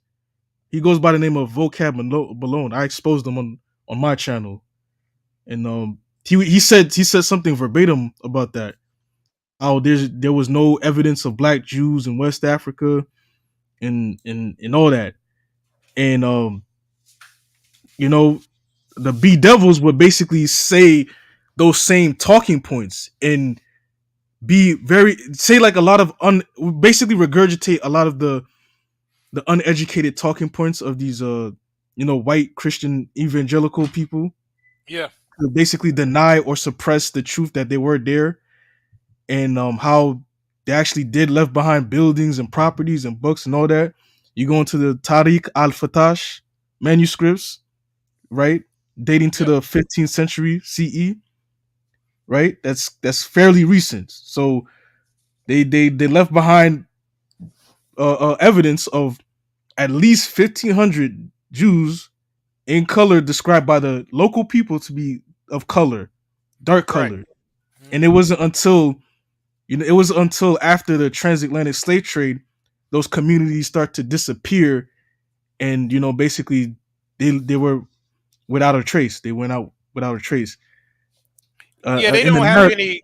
Yeah, they're not scholarly, man. I mean, we could easily debunk a lot of them if they're saying that there was no nothing of a Hebrew nature going on in those cultures. In fact, I mean, we could quote books. I could quote From Babylon to Timbuktu by Rudolph Windsor. You could the Hebrewisms of West Africa by Stephen Jacobs. I don't know if you're familiar with that book, but I'm familiar with those. yeah, those are clear examples. Are easy to read books that they can go in and get that knowledge. But they refuse to do it. They refuse to teach it to their children, and that's why you have a lot of self-hate and ignorance because they don't know the history. You know what they're gonna say? They're gonna say, oh, these Hebrews are just misogynistic black men that just hate black women, and they hate to see when black women is on the rise and all this stupid shit. And I'm just like, yo, just read, bro. It's like, you know what I'm saying? The information is there. Just go ahead and read it. Look for it. Instead of just saying, oh, it's not there. You know what I'm saying? Just read. Look at the information. Even if you're skeptical, just look. Yeah, they don't want to do Not it. But that again, hard. from our standpoint, look, they're going to do what they do. That's why a lot of us that are in the know, we're giving them a service so they can come over and see, kind of where our position is on this whole thing, and they'll understand just how far behind they are on a lot of this stuff. And that's the reason why I share these broadcasts. And I don't mind talking about this particular topic because some of these women need to come get some of this knowledge. Um, and the guys too, but we basically have these conversations just to show how different we are in our way of thinking and what we do compared to the foolery that they're into. So, because I said it's like we're in the Imperial skybox looking down on them in the gladiatorial combat and just commenting, but this is the type of conversations that we have. But it's just really interesting. But I'm going to shift gears a little bit because we're already a little bit over the 3 hour mark. Yeah, this has been a fire broadcast. So let me try to hone in on some other things I wanted to hit because I got so much information and the conversation's been so good. I've been kind of neglecting some of my clips that I wanted to show. What's another one here? Oh yeah, this is this whole thing about noses, right? I think I mentioned this earlier about the standard, how it's changed. Now the European standard nose is a aquiline nose, not an East African feature, but because there are Africans with aquiline noses as well. But I want you to see how this standard has shifted over the years, And those people that are over there in Egypt now who are not connected to the ancient Egyptians, they have this thing about what's a quote Egyptian nose, right? But I want you to check out this short video and tell me what you think about it. I think this is from Mr. Inhotep. He makes some very good videos, but let me play this real quick. But what exactly is an Egyptian nose? Most people believe it's a straight nose, such as this one. Unfortunately, this is not the case. Because most people dismiss what was once a native ancient Egyptian. These images depict how real Egyptians, using a system known as hieroglyphics, draw the consonants associated with a word face in their own language. So it's understandable that the people who invented hieroglyphics incorporated their own faces into their writing system. Now, you see how these are clearly Negroid features with the broad noses, right? Nowadays, the West Africans are the only Africans that they say have noses like this, but the Egypt is in East Africa. And like I was saying earlier, all of East Africa mostly has this phenotype. Because again, you have the Nilotes, you have the Bantu, you have the Kushites, and a lot of them just look like, you know, I mean, they can easily be confused with West Africans, a lot of them, except for the ones that were in the Horn of Africa. But this is how they depict themselves. This is a whole different standard. And that's why when the Europeans took over, they made sure that those particular artifacts that showed the Negroid features, such as the broad nose, they shot it off because they wanted to be able to have some type of plausible deniability in terms of what these people look like. And they wanted to install their feature, which is a more aquiline nose. Typically, that's not to say Africans can't have an aquiline nose either, but a more prominent feature for Africans is a nose like this. And even the ancient Egyptians, when they depicted their noses, they depicted it like this. So I just want to point that out, but let's get a little bit more. As you can see, that face usually has a broad nose, kinkier afro hair, and thick lips. The typical black African expression. So, contrary to popular belief, the typical Egyptian nose is broad in shape, similar to that of most Africans. If you didn't already know, the true Egyptians were black. Mr. Imhotep purpose is about rebranding Africa. Now look, now those are just a couple of pictures that you can see how clearly just so happens that all of these different artifacts have the noses taken off, right? So that's deliberate because they know that that tells the story of a people, that tells the story of a specific genetic group, that you have this specific feature. And for so many years in antiquity, that was the standard, you know, at least for the Africans, which was the dominant civilization on the planet, was these Africoid features, the ones that a lot of these, particularly the modern black women, like to demonize. And I'm going to show some examples shortly of some very attractive West African women with Negroid features. And then remember, I'm the one that said that I do prefer that phenotype, although I am still attracted to mixed women as well, particularly the darker ones. But that's not to say that I can't acknowledge the differences. And I don't have to have a demonization of the ones that's mixed. You know, you can still have a preference, but that don't mean you have to demonize the other ones. But what do you got to say about that? Oh, this is great stuff. I'm just enjoying it, man. I ain't got nothing to say right now. Okay, yeah, this video almost over. I'm gonna play something else. Unfortunately, before we wrap up, because you know I didn't want the live to go too long, because I think it's already been fired. So even though I may not get to everything I wanted to get to, I think we got some good content here. So let me get a little bit more. We're currently working on a project that involves accurate facial reconstructions of African historical figures. Yeah, actually, yeah, he did do some reconstruction, and that's how they would look. Because you know when Natural Geographic and History Channel they do them, they always end up looking white, which is ridiculous. Yeah, everything is white, man. This shit never made sense.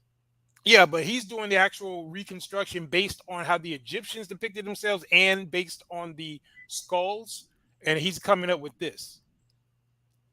You know, and you'll get to see how these ancient great civilizations were unambiguous black people, and the standard for beauty was unambiguous black people. In fact, the Greeks said that the Ethiopians, which meant all blacks at that time, because for a long period of history, the name of Ethiopia, which in Greek means burnt faces, was referring to black people in general.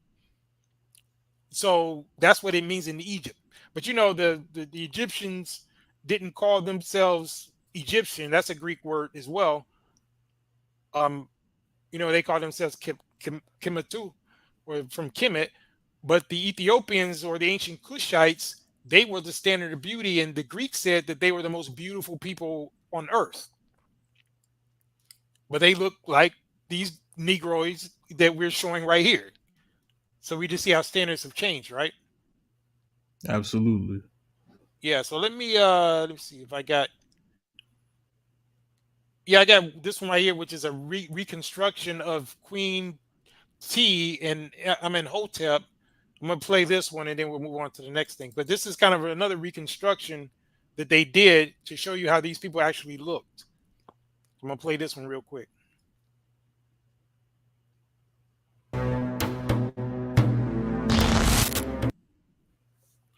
And so this is he said the face of the most powerful couple of Kemet revealed. So I'll fast forward to it because he does this little lead up to it, but I'll get right to it for the sake of time. So this is how they depicted themselves, and you can clearly see that these are black people, right? Look at that. Look at the lips. Look at the features. There you go. But they created such great civilizations with such genius engineering and so forth that these, particularly these Arab and the Europeans, they want to try to uh, claim it as their own, which they did not even exist as a group during the time of these ancient dynasties. And if you look at something like the 25th dynasty, it was clearly all black because it was ruled by Nubians. And even the most racist and white supremacists can't deny that the Nubians were black. But then when you go back to, the founding of Egypt, which is, I think easily maybe you can go back, I think, what, 8 or 9,000 BC or something like that. Yeah, Dynasty Zero.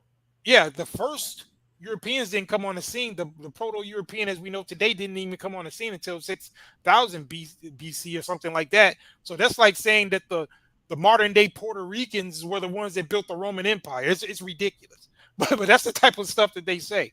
But anyway, I'm going to give you this reconstruction.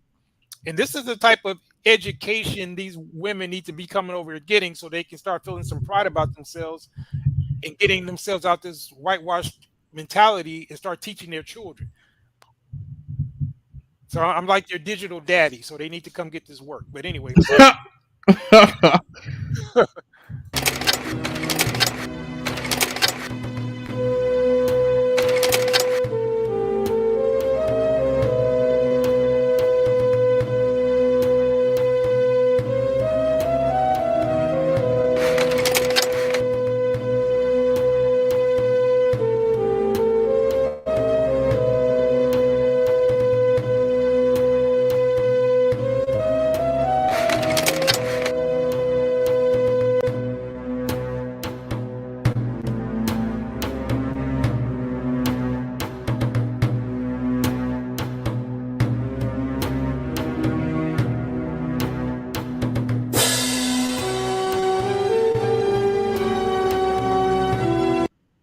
Now look at that. So that's a lot more accurate than Elizabeth Taylor and Charlton Heston and some of those other people, right? That you see, how they'll put the whitest of the white people in these roles, but you see how accurate that is, right? Yep. Yeah, but that's what a lot of these women need to understand. They need to make sure that they are being very careful about how they're feeling about themselves, and a lot of them have the nerve to have children, and they're pouring that poison onto them as well, and it's really unfortunate. Well, one thing I will say about is that if they, because there, let's not get it twisted. There are women out there that do somewhat know that they are, these people's descendants or whatnot, right? Yeah. But they don't do it from the point of bettering the future or their descendants. They do it because they wanted to like elevate themselves or put themselves as a goddess, so to say. Yeah, exactly. So that's like a perversion of it just for their own personal ego. Yeah, the ones that know, they'll do that instead of looking at it as far as just to, broaden it out for them to feel good about themselves as a group. Yeah, these hoteps, man, they responsible for that. You're not. It's the same thing, for those that say that they are Hebrew, but they still the same old goddamn be devils. It, it doesn't matter if you still call yourselves, these people. Your lifestyle is just not up to par with what they practice or the principles that were being disseminated during that era.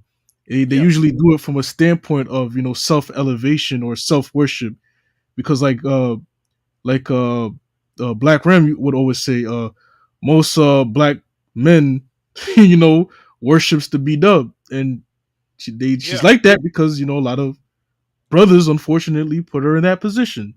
Yeah, exactly. Yeah, that's the problem right there. It's a perversion of the knowledge instead of using it for how like other cultures use it to feel good about themselves, and so that they don't have these self-hate and they can build things around their own positive self-image. They don't do that, so they just pervert it, like you just said. So yeah, I agree with that. But anyway, yeah, you know what? I'm gonna play this video because you were asking me about if one of the women are from Britain. I think you asked me that earlier, right? Yeah. So we have this young lady. I think we covered her before, but she's gonna make a point that I want to deal with. Um, she also made another video, I think, that someone showed me where she was talking about how lighter skinned or dark skinned dudes are jealous of light skinned dudes and something like that. I was going to address it, but I didn't get around to it. But what I'll say about that briefly is that men's jealousy is not the same as female or woman's jealousy. Um, I'm not to say that you may not have a guy who wants to be lighter like Sammy Sosa or something like that. Normally those guys who come from those Latin cultures, but typically if a guy is jealous of another guy, it's not because he's light skinned or he's taller than him or whatever. It's typically because a man might be insecure about his weight, where he is in life, and there may be somebody who's more productive or he's getting like attention of a specific woman that he wants. So he doesn't necessarily want to be that guy. He just wants to be the guy. You know what I'm saying? He doesn't want to be him. He just wants to have, if a guy is getting attention that he's not getting, he may want that same attention. He wants it for him. Whereas women's jealousy, they want to become the person. If the person's light, they want to be light. If the person's dark or whatever, they want to be dark. Whatever the issue is. So you have these women who have this misconception that men operate like women. So I was just going to say that briefly, but this particular young lady, she is from the UK, and I'm going to address something briefly that she said, which kind of illustrates this point. One thing that colorism, texturism, and featureism cannot argue with and cannot deny is a painting, a pretty girl, a girl. I think that's her own little lingo, painting or whatever. I think she's from Jamaica, but she lives over in Britain. But anyway, let's go. That's stunning. It cannot deny that. All those isms cannot deny when beauty is in front of them. Regardless, miss me with this whole, oh, you think West African people just have massive features and you think they're all ugly. Miss me with that. You think that. Yeah, because I think she was making a distinction between, because I guess some people were saying that she felt that West African features were not attractive, but she's denying that, saying no, that's a projection, which, in most cases it is. But we're going to get into some of the things she's going to say briefly. I'm going to break it down. What's good, paintings? What are you telling me? It's Coley back again, as usual. Now listen, I want to talk about this because I think it's important that I do cover it. But I want to make it very clear that this is the first and only time I will cover this and I will address this. My reason for doing this is to make it very clear, even though I've made it so clear. So clear. I'm making it clear for those at the back, okay, who, if I'm completely honest, I already know what it is. For the people that don't watch videos to the end, that's what this is. And it's speaking of which, you guys want to watch this to the end too, because before I'm wrapping up, I'm gonna give what I would consider to be a strategy on handling this stuff. But let's go. It's also for the people who I actually respect and admire for being really honest and open and open-minded when exploring the topics I've been discussing recently about the othering of other Black women in the Black community. Yeah, Chow Zulu, this isn't for her, right? This is for one of the previous videos. I'm just not getting to your comment, but you're not saying she looks like your brother, are you? I mean, I think you're talking about one of the Egyptian statues. I hope so. Well, let's go. For their phenotypes, for their aesthetics, for their hair textures, and so on. As you've seen previously, I've shared the stories of women who have had their mothers other than because of their hair type, their siblings other than because of their phenotype, their narrow noses, and so on. And now, the reason why I want you guys to hear this is because look at what she said with regard to who's perpetuating this. It's always the mother. Look, do we, as fathers, if you have your daughter, your children, men do not talk to their children like that, right? When have you heard, you know, in fact, you'll see a single father or somebody who will have a daughter who's wearing her natural hair. Shout out to Ray Hammond in the building. Salute. In the building, late, but he's always on time. Shout out to Ray Hammer, the Hammer Force. But yeah, so what are you saying, Israel? No, I was just basically being your hype man. I agree. Oh, okay. Yeah, I'm gonna get a little bit more of what she got to say because you know she's gonna say some interesting things, which proves our point. We're just gonna play a little bit of this, but let's go. there are plenty of women that have been leaving messages and comments saying, oh my gosh, Coley, I've gone through the exact same thing, or this thing happened to me, or you're so brave for sharing this, because a lot of us are too scared to share something like this because we get attacked every time we talk about it. That's what I thought, Shadow. I just want to be clear because I put your comment on the screen is just as she was on there. But anyway, yeah, that's what I figured. Well, let's go. Because the only people that are allowed to have pain is people that aren't othered by Black people. We've already covered this, but onto one of my videos, you know, I like to dip in and out and kind of see what kind of conversations people are having. You know, I just keep my little eye open now. I like to see what's going on. And I saw an interaction where one person said, in response to a comment from a darker skinned Creole woman, maybe monoracial, and she put it in quotes, maybe monoracial Black folks don't need European white or light-skinned or mixed features to be gorgeous, or any global or societal affirmations, and don't need to apologize for being Black. Now, I've already gone back and responded to this because I actually agree with that. And this is the point. The fact that people have in any way, shape, or form perceived that my argument is to the contrary is beyond me.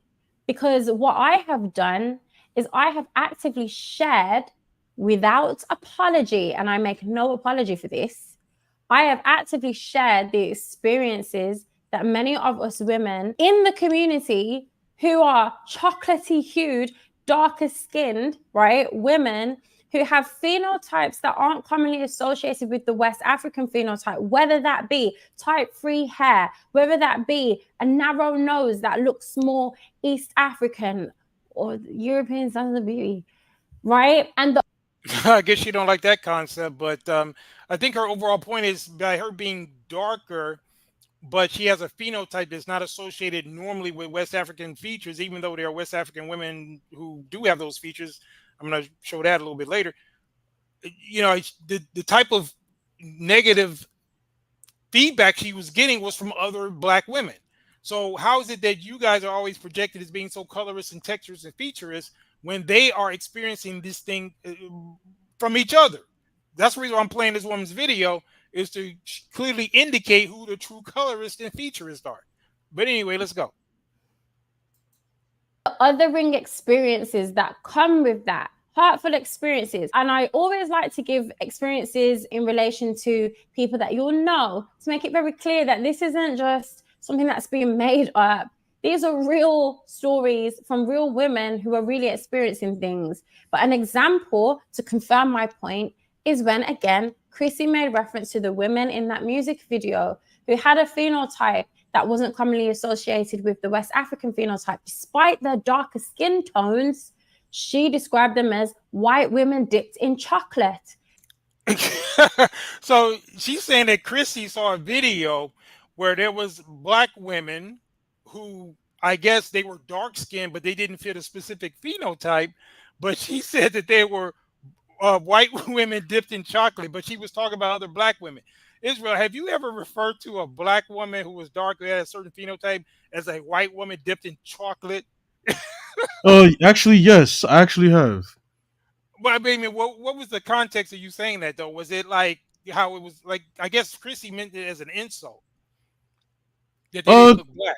I mean, I say it kind of as an insult too, but I mainly say it as mainly if uh if a person has a white father and a black mother, and the child comes out melanated, kind of like the Tia and Tamara twins, right? The No, they're phenotypically, they're lighter skinned. but they still have melanin, right? So I would call those, uh, uh um chocolate covered white women. No. I'm not talking about if they're biracial. I'm talking like take her for example, right? Would you? Because I guess what she's talking about is there was a video with women that may have looked like her, for example. And she said that Chrissy said, because I guess she didn't, they didn't have a West African phenotype. She said that they were white women dipped in chocolate, even though for all intents and purposes, like this lady here, she might have two black parents. So have you ever referred to a woman with two Yes. black parents like that? Yeah. I haven't. Listen to what I'm saying. I'm saying that on the, because you're familiar with what I know. I mean, my bad. Let me rephrase that. You're familiar with what my doctrine is, right? Seed of the Father. So I use that as an example to say who I would call a chocolate cover. Now, if you want me to give you a better example to fit your criteria, Sierra, right? That's a chocolate covered white woman because Okay. if we did a whole a genealogy test on her, and paternally on her father's side, it goes back to a white man. So that's another chocolate covered uh, uh, uh, white woman. I would say. So those are examples that I would use. Okay. Well, for me, it just seems like, and I get what you're saying, but I'm just looking at it from the standpoint of the objectification, because these same women are the ones who always want to say that, particularly black men are the ones that are objectifying them, but they tend to be objectifying themselves even more amongst themselves. Even when someone is clearly, not what I would consider to be like biracial or something, like this young lady here, I wouldn't consider her to be biracial, but I wouldn't look at her and be like, oh well, she's quite chocolatey, and she's like a white woman, but we dipped her in chocolate, and you see that the cloak, or is it a jacket that she's wearing? It's like a minty flavor in her hat. It's like a peanut butter, and she's like chocolatey, dipped in peanut butter. It just seems stupid to me, right? It just seems It's a like, big problem, isn't it? yeah, you have to put a bad British accent on. But yeah, she's so chocolatey in her little peanut butter hat, and it just seems like very objectifying. But that's what they're doing to themselves. But I get your point if you're talking from a genetic standpoint. But she's talking more or less of what you would consider just a on the outside, the appearance. But they always have these little microaggressions that they're doing to themselves, and they're othering each other. Meanwhile, trying to claim that it's the black men that are so colorist and texturous, but they're the ones creating this and perpetuating this dynamic. And I mean, that's my point. Okay. Well, Yeah, that's that's why I call them the B devils, because not only are they adversarial to us, they're also adversarial and not good for themselves. So the term B devils fit yeah. perfectly. Yeah, but anyway, let's get a little bit more what she got to say and we'll move on to the next one. But yeah, I think it's interesting the point that she's making, because she's exactly right that a lot of that vitriol that she's getting is from the black women who may have their own insecurities, because they're looking at her features and they'll say, oh, well, because she has these, like I would say, I wouldn't call that an East African look. She just has more of an equiline nose. And I believe her being from Jamaica, and she might not know this. If she sees this video, she can thank me later. But I'm going to show you the breakdown of the average Jamaican, because Jamaica is almost a miscegenation zone. A lot of people don't look at it that way, but I'm going to show you some proof. But let me see what else she has to say. I'm going to show you that video. Hold on. Which meant that when it came to the conversations around colorism, which women like that would naturally be in, hence why I was even watching that kind of content, it meant that we were being othered. It meant that. Yeah, so that's the reason why she stopped watching Chrissy, I guess, is because she was feeling othered, because Chrissy, in her words, I didn't hear Chrissy say it, but she was saying that she pretty much was saying that women who look like her are just white women dipped in chocolate, essentially. So, but like I'm saying, that's them doing that to themselves. But she's just hating. Yeah, but the reason why this particular lady may have the features she does is because this video I'm going to show you right now, because I think she says her heritage is of Jamaican descent, and I'm going to show you a fact that many people may not be aware of with regard to the miscegenation in Jamaica. So let me show you this real quick.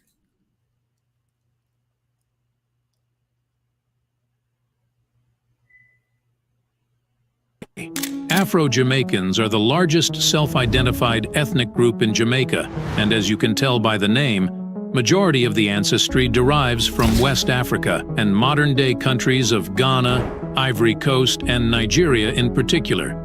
Jamaicans inherited about 78% of their ancestry from this source. The next largest ancestral component of Jamaicans is that of European, primarily from British Isles of England, Scotland, and Ireland, but with some minor Portuguese and Spaniard ancestry as well. This ancestry makes up 16% of average Afro-Jamaican genome. However, the third next component is the one that people from outside of Jamaica may find. Yeah, Rayham. Okay, I can mod you up, bro.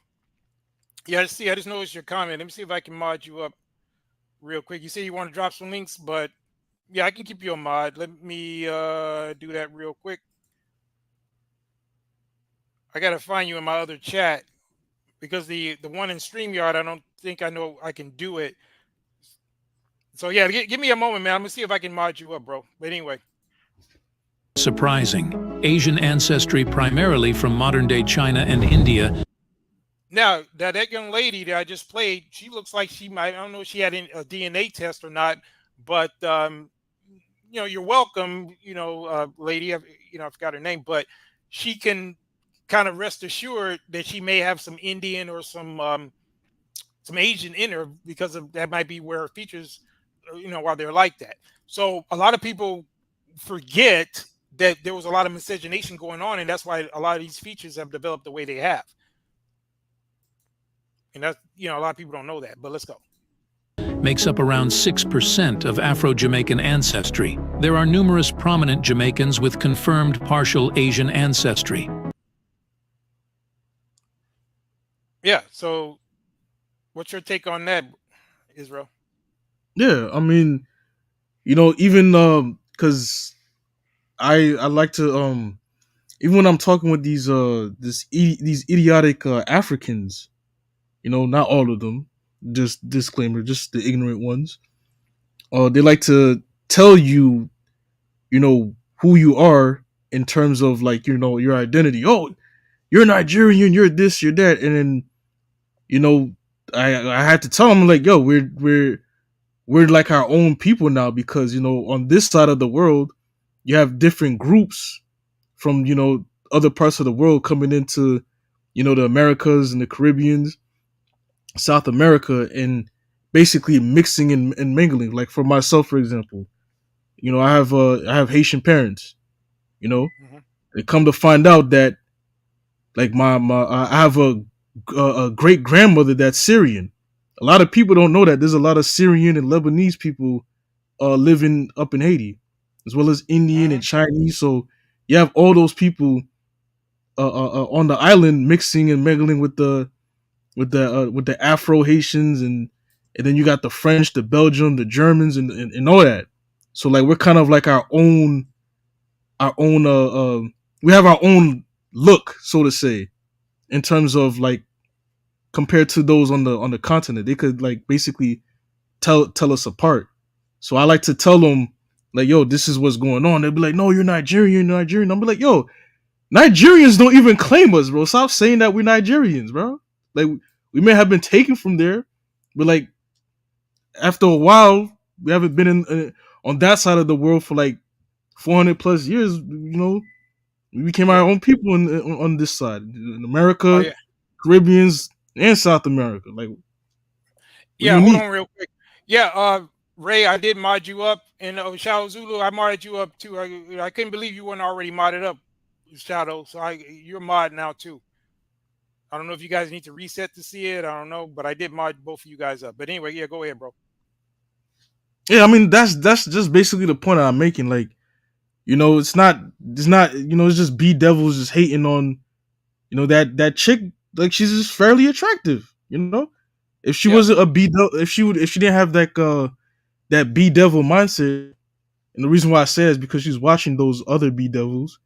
You know, yeah. if I seen that trick, I probably seed it up. I'm not gonna hold you. You know, stink gang. I hear you, man. But yeah, I mean, I'm not sure what her mentality is with regard to that, but you know, like I said, I just kind of am dealing with people who are prominent in that exotical sphere, and you know, for the purpose of the content, I do kind of make a cursory evaluation. I don't go deep into their content, so I don't know what her views are or any of them really. But I do try to, you know, we try to look at the things that are relevant to what we want to talk about. So I don't want to accuse her any type of mentality because I don't know, but I just felt it was she makes some interesting points about how they themselves are othering themselves, and there is jealousy because the the problem is just like with this conflicting mentality that EU has, Exoticals United, when she tries to claim that they're going to be decentering men, while at the same time talking about pretty privilege, when just like this young lady was saying, there are people hating on her because she's attractive, and she's around some mud ducks or women who don't look attractive. I mean, that should be the first rule. You hang around other attractive women. Right. But that there's no privilege that they really get from each other, either hate or if there's another woman that's attractive, they may be able to hang around them until some other issue comes up that will make them fight amongst themselves. But all of their benefits that come from their quote pretty, you know, being attractive comes from men. So how the hell are you going to claim to be decentering men while at the same time talking about a privilege that comes exclusively from men? So that's the ridiculous nature of what they're talking about. Man, that's the whole reason why these people shouldn't have their own spaces to begin with. You know what I'm saying? There's this is a bunch of messed up women, bro. I'm gonna just call it down the line, man. Bunch of Yeah. messed up women that have a lot of issues. And, Yeah, you know what yeah, I'm saying? it's quite unfortunate, but hey, that's what it is, and that's why a lot of us, you know, we stacking the money, and you know, I know a lot of you are younger, but I'm kind of, you know, the OG of the crew, but I'm already, you know, in a place that a lot of you will want to be as far as, you know, stacking your bread, doing what you got to do, and that's why I'm out here, you know, doing this just to kind of, you know, give you guys some instruction, but I also don't mind them coming to get some instruction as well because they damn sure need it.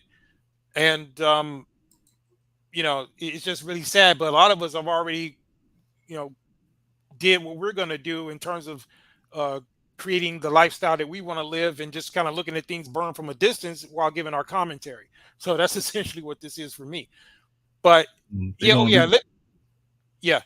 I was gonna say they just gonna follow us wherever we go, man. It's already happening. But anyway, yeah, let me give you guys a quick solution before we wrap up. Here's the thing. I'm gonna have to revisit this at a later date. 'Cause like I said, it's been such a fire conversation. I've kind of pushed it a little longer than I wanted because we're, you know, a little over 3.5 hours here. But let me just give you the Cliff Note version of what I would consider to be a practical way of dealing with whether it be grifters like the Rachel Dolezals, the Kamalas, or the Exoticals United, right? Who likes to come up with this thing about jumping in and out of blackness. Here's the thing. what black people have failed to do and what they should do is treat the racial identity the same way you would treat your country, in that you have what's considered a procedure for immigration. Let me explain what I mean. Someone, and this is my definition, people have other definitions and that's fine, but my definition of a black person is someone with 80% or more black ancestry, right? So that would mean that, both your parents are black, both your grandparents, you may have a great grandparent, it may be something else, but it is what it is. But you're 80% black. So that or above, I consider you a Negro. However, when it comes to people who are, whether they're biracial or whether they're multiracially mixed, I feel that just like if you look at the person who's unambiguously black, 80% or more, if we can correspond this to like a nation, you will have, those are the native citizens. Those are the people who are the naturalized citizens of the race, right? The ones who are mixed, they are not citizens in the sense of if they're biracial, for example, they're partially a whole nother race. Specifically, if they're fathers of that other race. However, there's a process by which they can be associated, kind of like if someone gets a permanent residency, right? Meaning, if they're a person, whether they're biracial or multi-generationally mixed, if they have contributed a lot to the black cause, whether through tangible resources or showing themselves over a period of their life to more identify culturally, and we're not talking genetically, because genetically they're not black. Let's be clear. That's for the native people who are actually born 80% or more. Those are the citizens, of this. Just using an example like the black nation, for example. The ones who are biracial or other, who are less than that 80%, they are not natural citizens, but just like some of these homogeneous countries, they could be permanent residents, meaning they could be associated, they could participate in cultural things as it pertains to black people. A good example to me would be someone like Dr. Claude Anderson. I'm sure you're familiar with him, right? He's put in decades of work. He's very much pro-black in all of his views, but he's clearly, I would say, I don't know if he's biracial or if he's multi-generationally mixed, but there's something other than black in there. In his case, I would consider him like a permanent resident. He gets to have some of the same privileges, although he's not quite considered black. he went through the naturalization process. Exactly. So right, you see, I'm breaking this down. Y'all ain't never heard this before, so write this down and soak up some work. Soak up this game. So the other group that cannot be even permanent residents are the people who have, who have a less of an admixture or more of an admixture, but they're the ones who always like to, say that they're going to jump in and out, like this EU or, whoever. They get what's like a visa, right? They can kind of, they're not you feel me? See, I'm breaking it down. They're not a citizen and they're not a permanent resident, but they're kind of can kind of like like a tourist. Instead of them talking about they're gonna hop in and out, no, you're not a citizen, so you can't hop in and out. You see how that shuts down what that EU was talking about, right? Because she's talking about hopping in and out of blackness. I'm like, no, you get a 30-day pass, and you got to get your ass back to where you belong. Right. So that's the thing that black people should do. I could go deeper because, like I said, I don't want to make this too long, but I got this thought out very meticulously, and on other broadcasts, I will go deeper in terms of this point because I think it's something that no one else has put out here, and the way I'm going to break it down on a later broadcast, I think people are going to really understand what I'm saying. And if it's implemented the way I say, then you won't have grifters. You can't be a Rachel Dolezal coming around if black people have a code in place where they look at black people like that. Because even with Rachel Dolezal, she would be considered an illegal immigrant. right? Because she's coming in under the guise of an immigrant, right? She's coming in under the guise of a false pretense. So what she will be able to do is get maybe if she wants to put in work and help the community and all of that, then she could get a visa. But she still got to come as a white woman. You can't cosplay as a black woman and then get any type of access. So You got so to be who Kamala you are. Harris. So Kamala Harris, She's an she's an illegal immigrant. illegal. Yeah, she's an illegal immigrant. So she has to get the same type of treatment that an illegal immigrant would get. You don't accept it. She can never be a naturalized citizen. She can't get a permanent residency. She could get a visa. So that's how you break it down, bro. But again, that's kind of like the short version. But that's the type of thinking. I know some people say, well, who are you to determine who's black? Yeah, because you Negroes didn't do it. Right. Yeah, because I'm the one that didn't thought of this, right? And if you see other people talking about it, because I'm going to repeat this in another broadcast, but this is a concept that nobody has probably ever heard, but something is needed because the black race is like, a house that don't have any type of gate or lock on the door. So you got people talking about, oh, I can just jump in and out. I can go there Yeah. and leave, take what I want, and you know what I'm saying? So You got to put fences around the. You know what I'm saying? Put exactly. fences around to make distinction. So because I'm the one that thought of this, I'm the one that's setting the standard. And if this is implemented, then you're going to see change. But again, we'll go deeper on other broadcasts. But yeah, I just want to let you guys know that over here, that's how we innovate thought. And that's why we've been so influential, even though our channel is relatively small. Don't think that a lot of people ain't tuning in, watching these broadcasts and getting ideas. So y'all want to run with the ideas I put out in the past, you can run with that one. And I'm going to tailor it even more in other broadcasts so that you understand exactly how to implement it and how this will be one of the ways that black people can start gaining their power back instead of being everybody's lackey like a lot of people seem to be satisfied with. But yeah, go ahead, bro.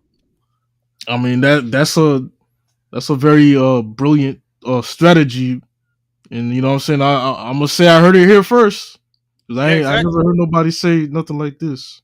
Exactly, and I'm not done with it because, like I said, for the sake of time, I'm not going to go into the little details that I've already thought of.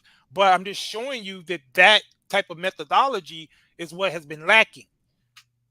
And so I'm going to go deeper in other broadcasts. So stay tuned. But I just wanted to let you guys know that we are about solutions as well if people will listen. But anyway, yeah, I'm going to end on this one. Yeah, thanks, Ray Hammer, for the links. I'm gonna see if man, you got a lot of links, bro. Why don't you email me this, bro? See if you can email me that. But those of you who want to check out the links, y'all can check it out. He got them in the chat. But yeah, I'm gonna end on this note because I said earlier that I wanted to show some examples because these women running around talking about they don't know what a black beauty standard is. And some people like Exoticals United, for example, says that mixed women, essentially maybe darker skinned mixed women, are the uh, standard of beauty for unambiguous black women. And she may be right because unambiguous black women have not embraced the beauty of a lot of their natural phenotype. So I'm going to show you guys some examples of some unambiguous black women, which I consider to be beautiful, in spite of the fact that, some of them may not be wearing their natural hair. This gives you an example. So I got, let me pull up this video. How in Nigeria, for example, some of these women are starting to claim their phenotype back, and this is what a lot of the women in America need to be doing. But I'm going to show this video, and I'm going to highlight some of the women here, and you tell me what you think. But let's go.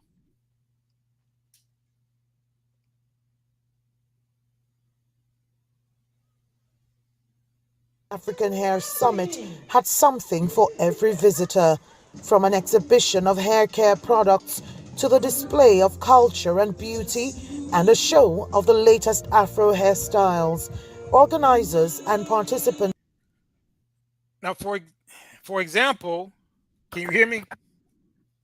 Yeah. Okay, let me go back. Now you see they got products and stuff that's tailored among with their own phenotype, right?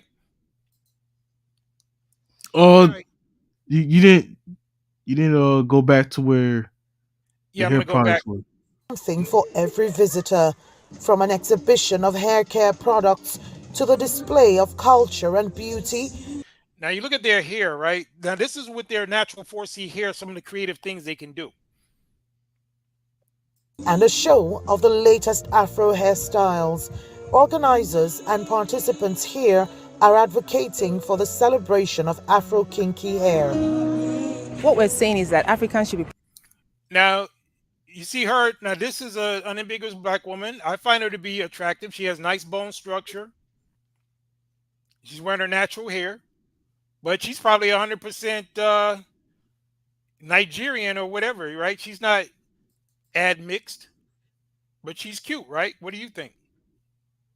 I mean, I've seen some good-looking Nigerian women, you know. Yeah, I'm not like, saying she a dime, but I'm just saying that if you look at her features, because when I say I like West African features, I like women like with the rounder faces and high cheekbones.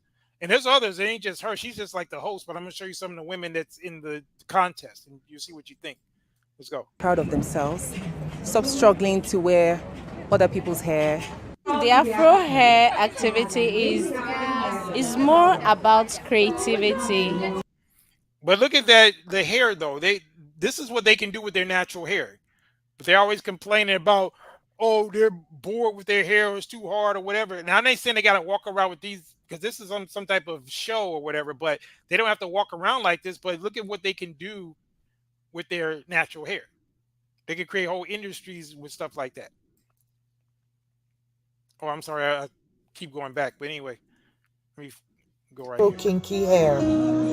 What we're struggling to wear other people's hair.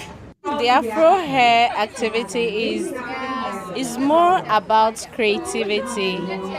Like not just my hair. If you look around, every other hair is a work of art. By 2014, Africa's hair and hair care market was valued at over $6 billion, and the figures are rising as more women shift from perms, imported wigs, and extensions to their natural Afro hair. For me, I think about 9 years. So they can make, like I said, it's $6 billion industry, and all they got to do is embrace their own hair, create their own products, and they're off to a good start. But you see how much of a difference that makes. And even her right here, I find her attractive. If you look at her, very nice chocolatey skin tone, nice cheekbones. If you look at her nose, she's West African, but you know she has kind of more of an aquiline nose. But that's she's West African. She's probably 100% Nigerian. And her hairstyle makes her look regal and royal. You know, so it just depends on your flavor. But man, she's attractive. With 4C hair, you could definitely do a lot. Yeah, because I got 4C hair. Yeah, but I'm just definitely do a lot. Just showing examples where these women act like they don't know what a black beauty standard is. When you got women like this who are wearing their natural hair, and it looks the way it's supposed to look with them, right? It's all good though. Huh? It's all good though, because you know the men is gonna have to carry the torch on this one, bro. Exactly.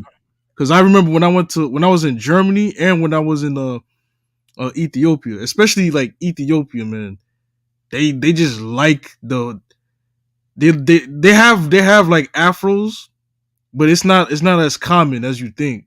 So like when I went over there with an afro, man, like the chicks was just sweating me. They was just like, your hair is just, it's like a forest. I'm like, thanks. And they kept touching and playing with it. Like, you know, they're not used to seeing that kind of hair out there like that. Exactly.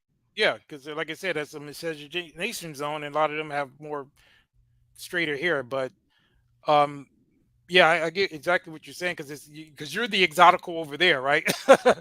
Basically.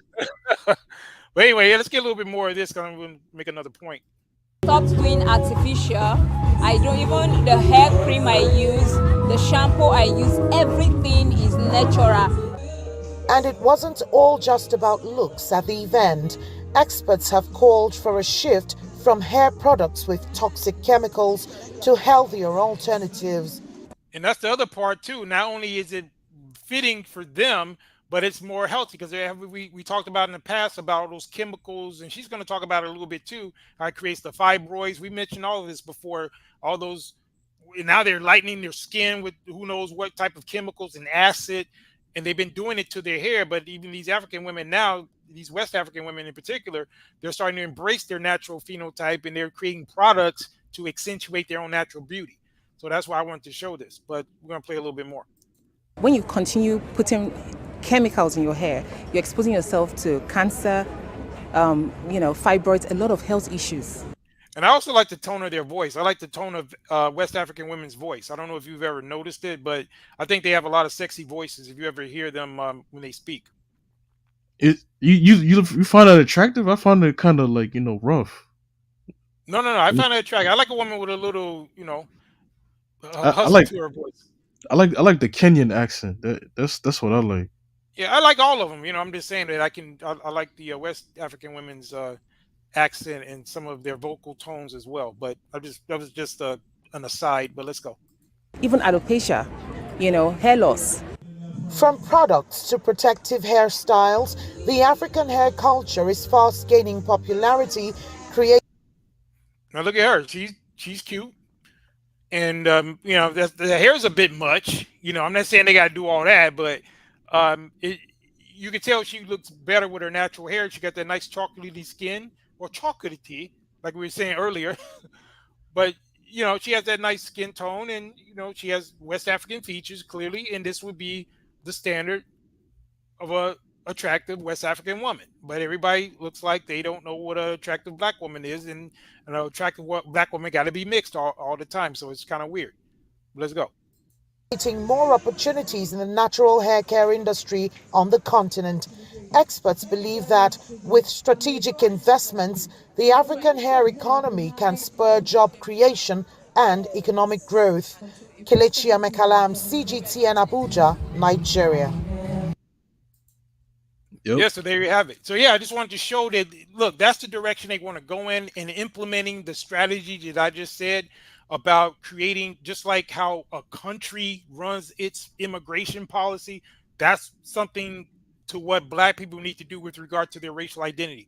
Because at this point, it's ridiculous, because look what's going on in the political sphere with this whole thing about Kamala. And we pulled out last week. I don't know if you saw last week's broadcast, Revenge of the Sis, when we pulled out how Candace Owens is even pulling the cover off of Kamala, something terrible, and showing that her whole life may be a lie. It's crazy. So I invite you to go check out our last week's broadcast if you didn't see it.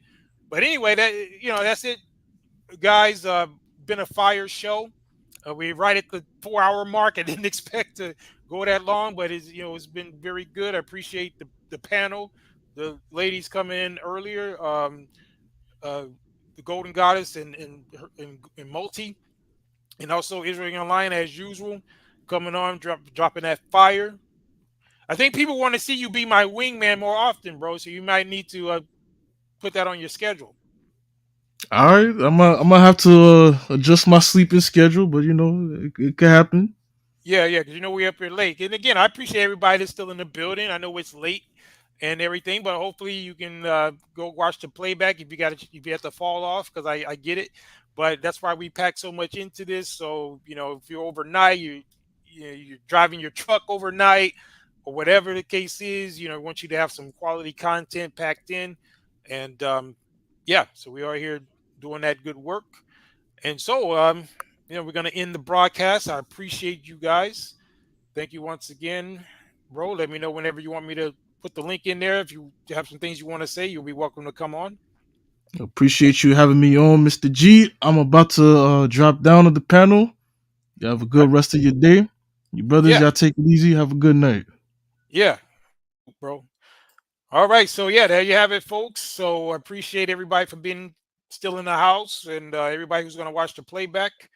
And I know we maybe stepped on some toes, some things that are controversial, but hey, we give people an opportunity to come speak their piece, as you saw earlier with the young ladies who came and joined us. And once again, shout out to them. We appreciate the courage, even though they had kind of a little some bumps in the road. We had a couple little things going on in the chat, but nothing too bad. I hope that doesn't detract them or deter them from wanting to visit us again. But at any rate, we're going to end the broadcast the way we always do. And that is to say that we're not just a broadcast, we're a squadcast. There's a very big difference. Mission complete, over and out.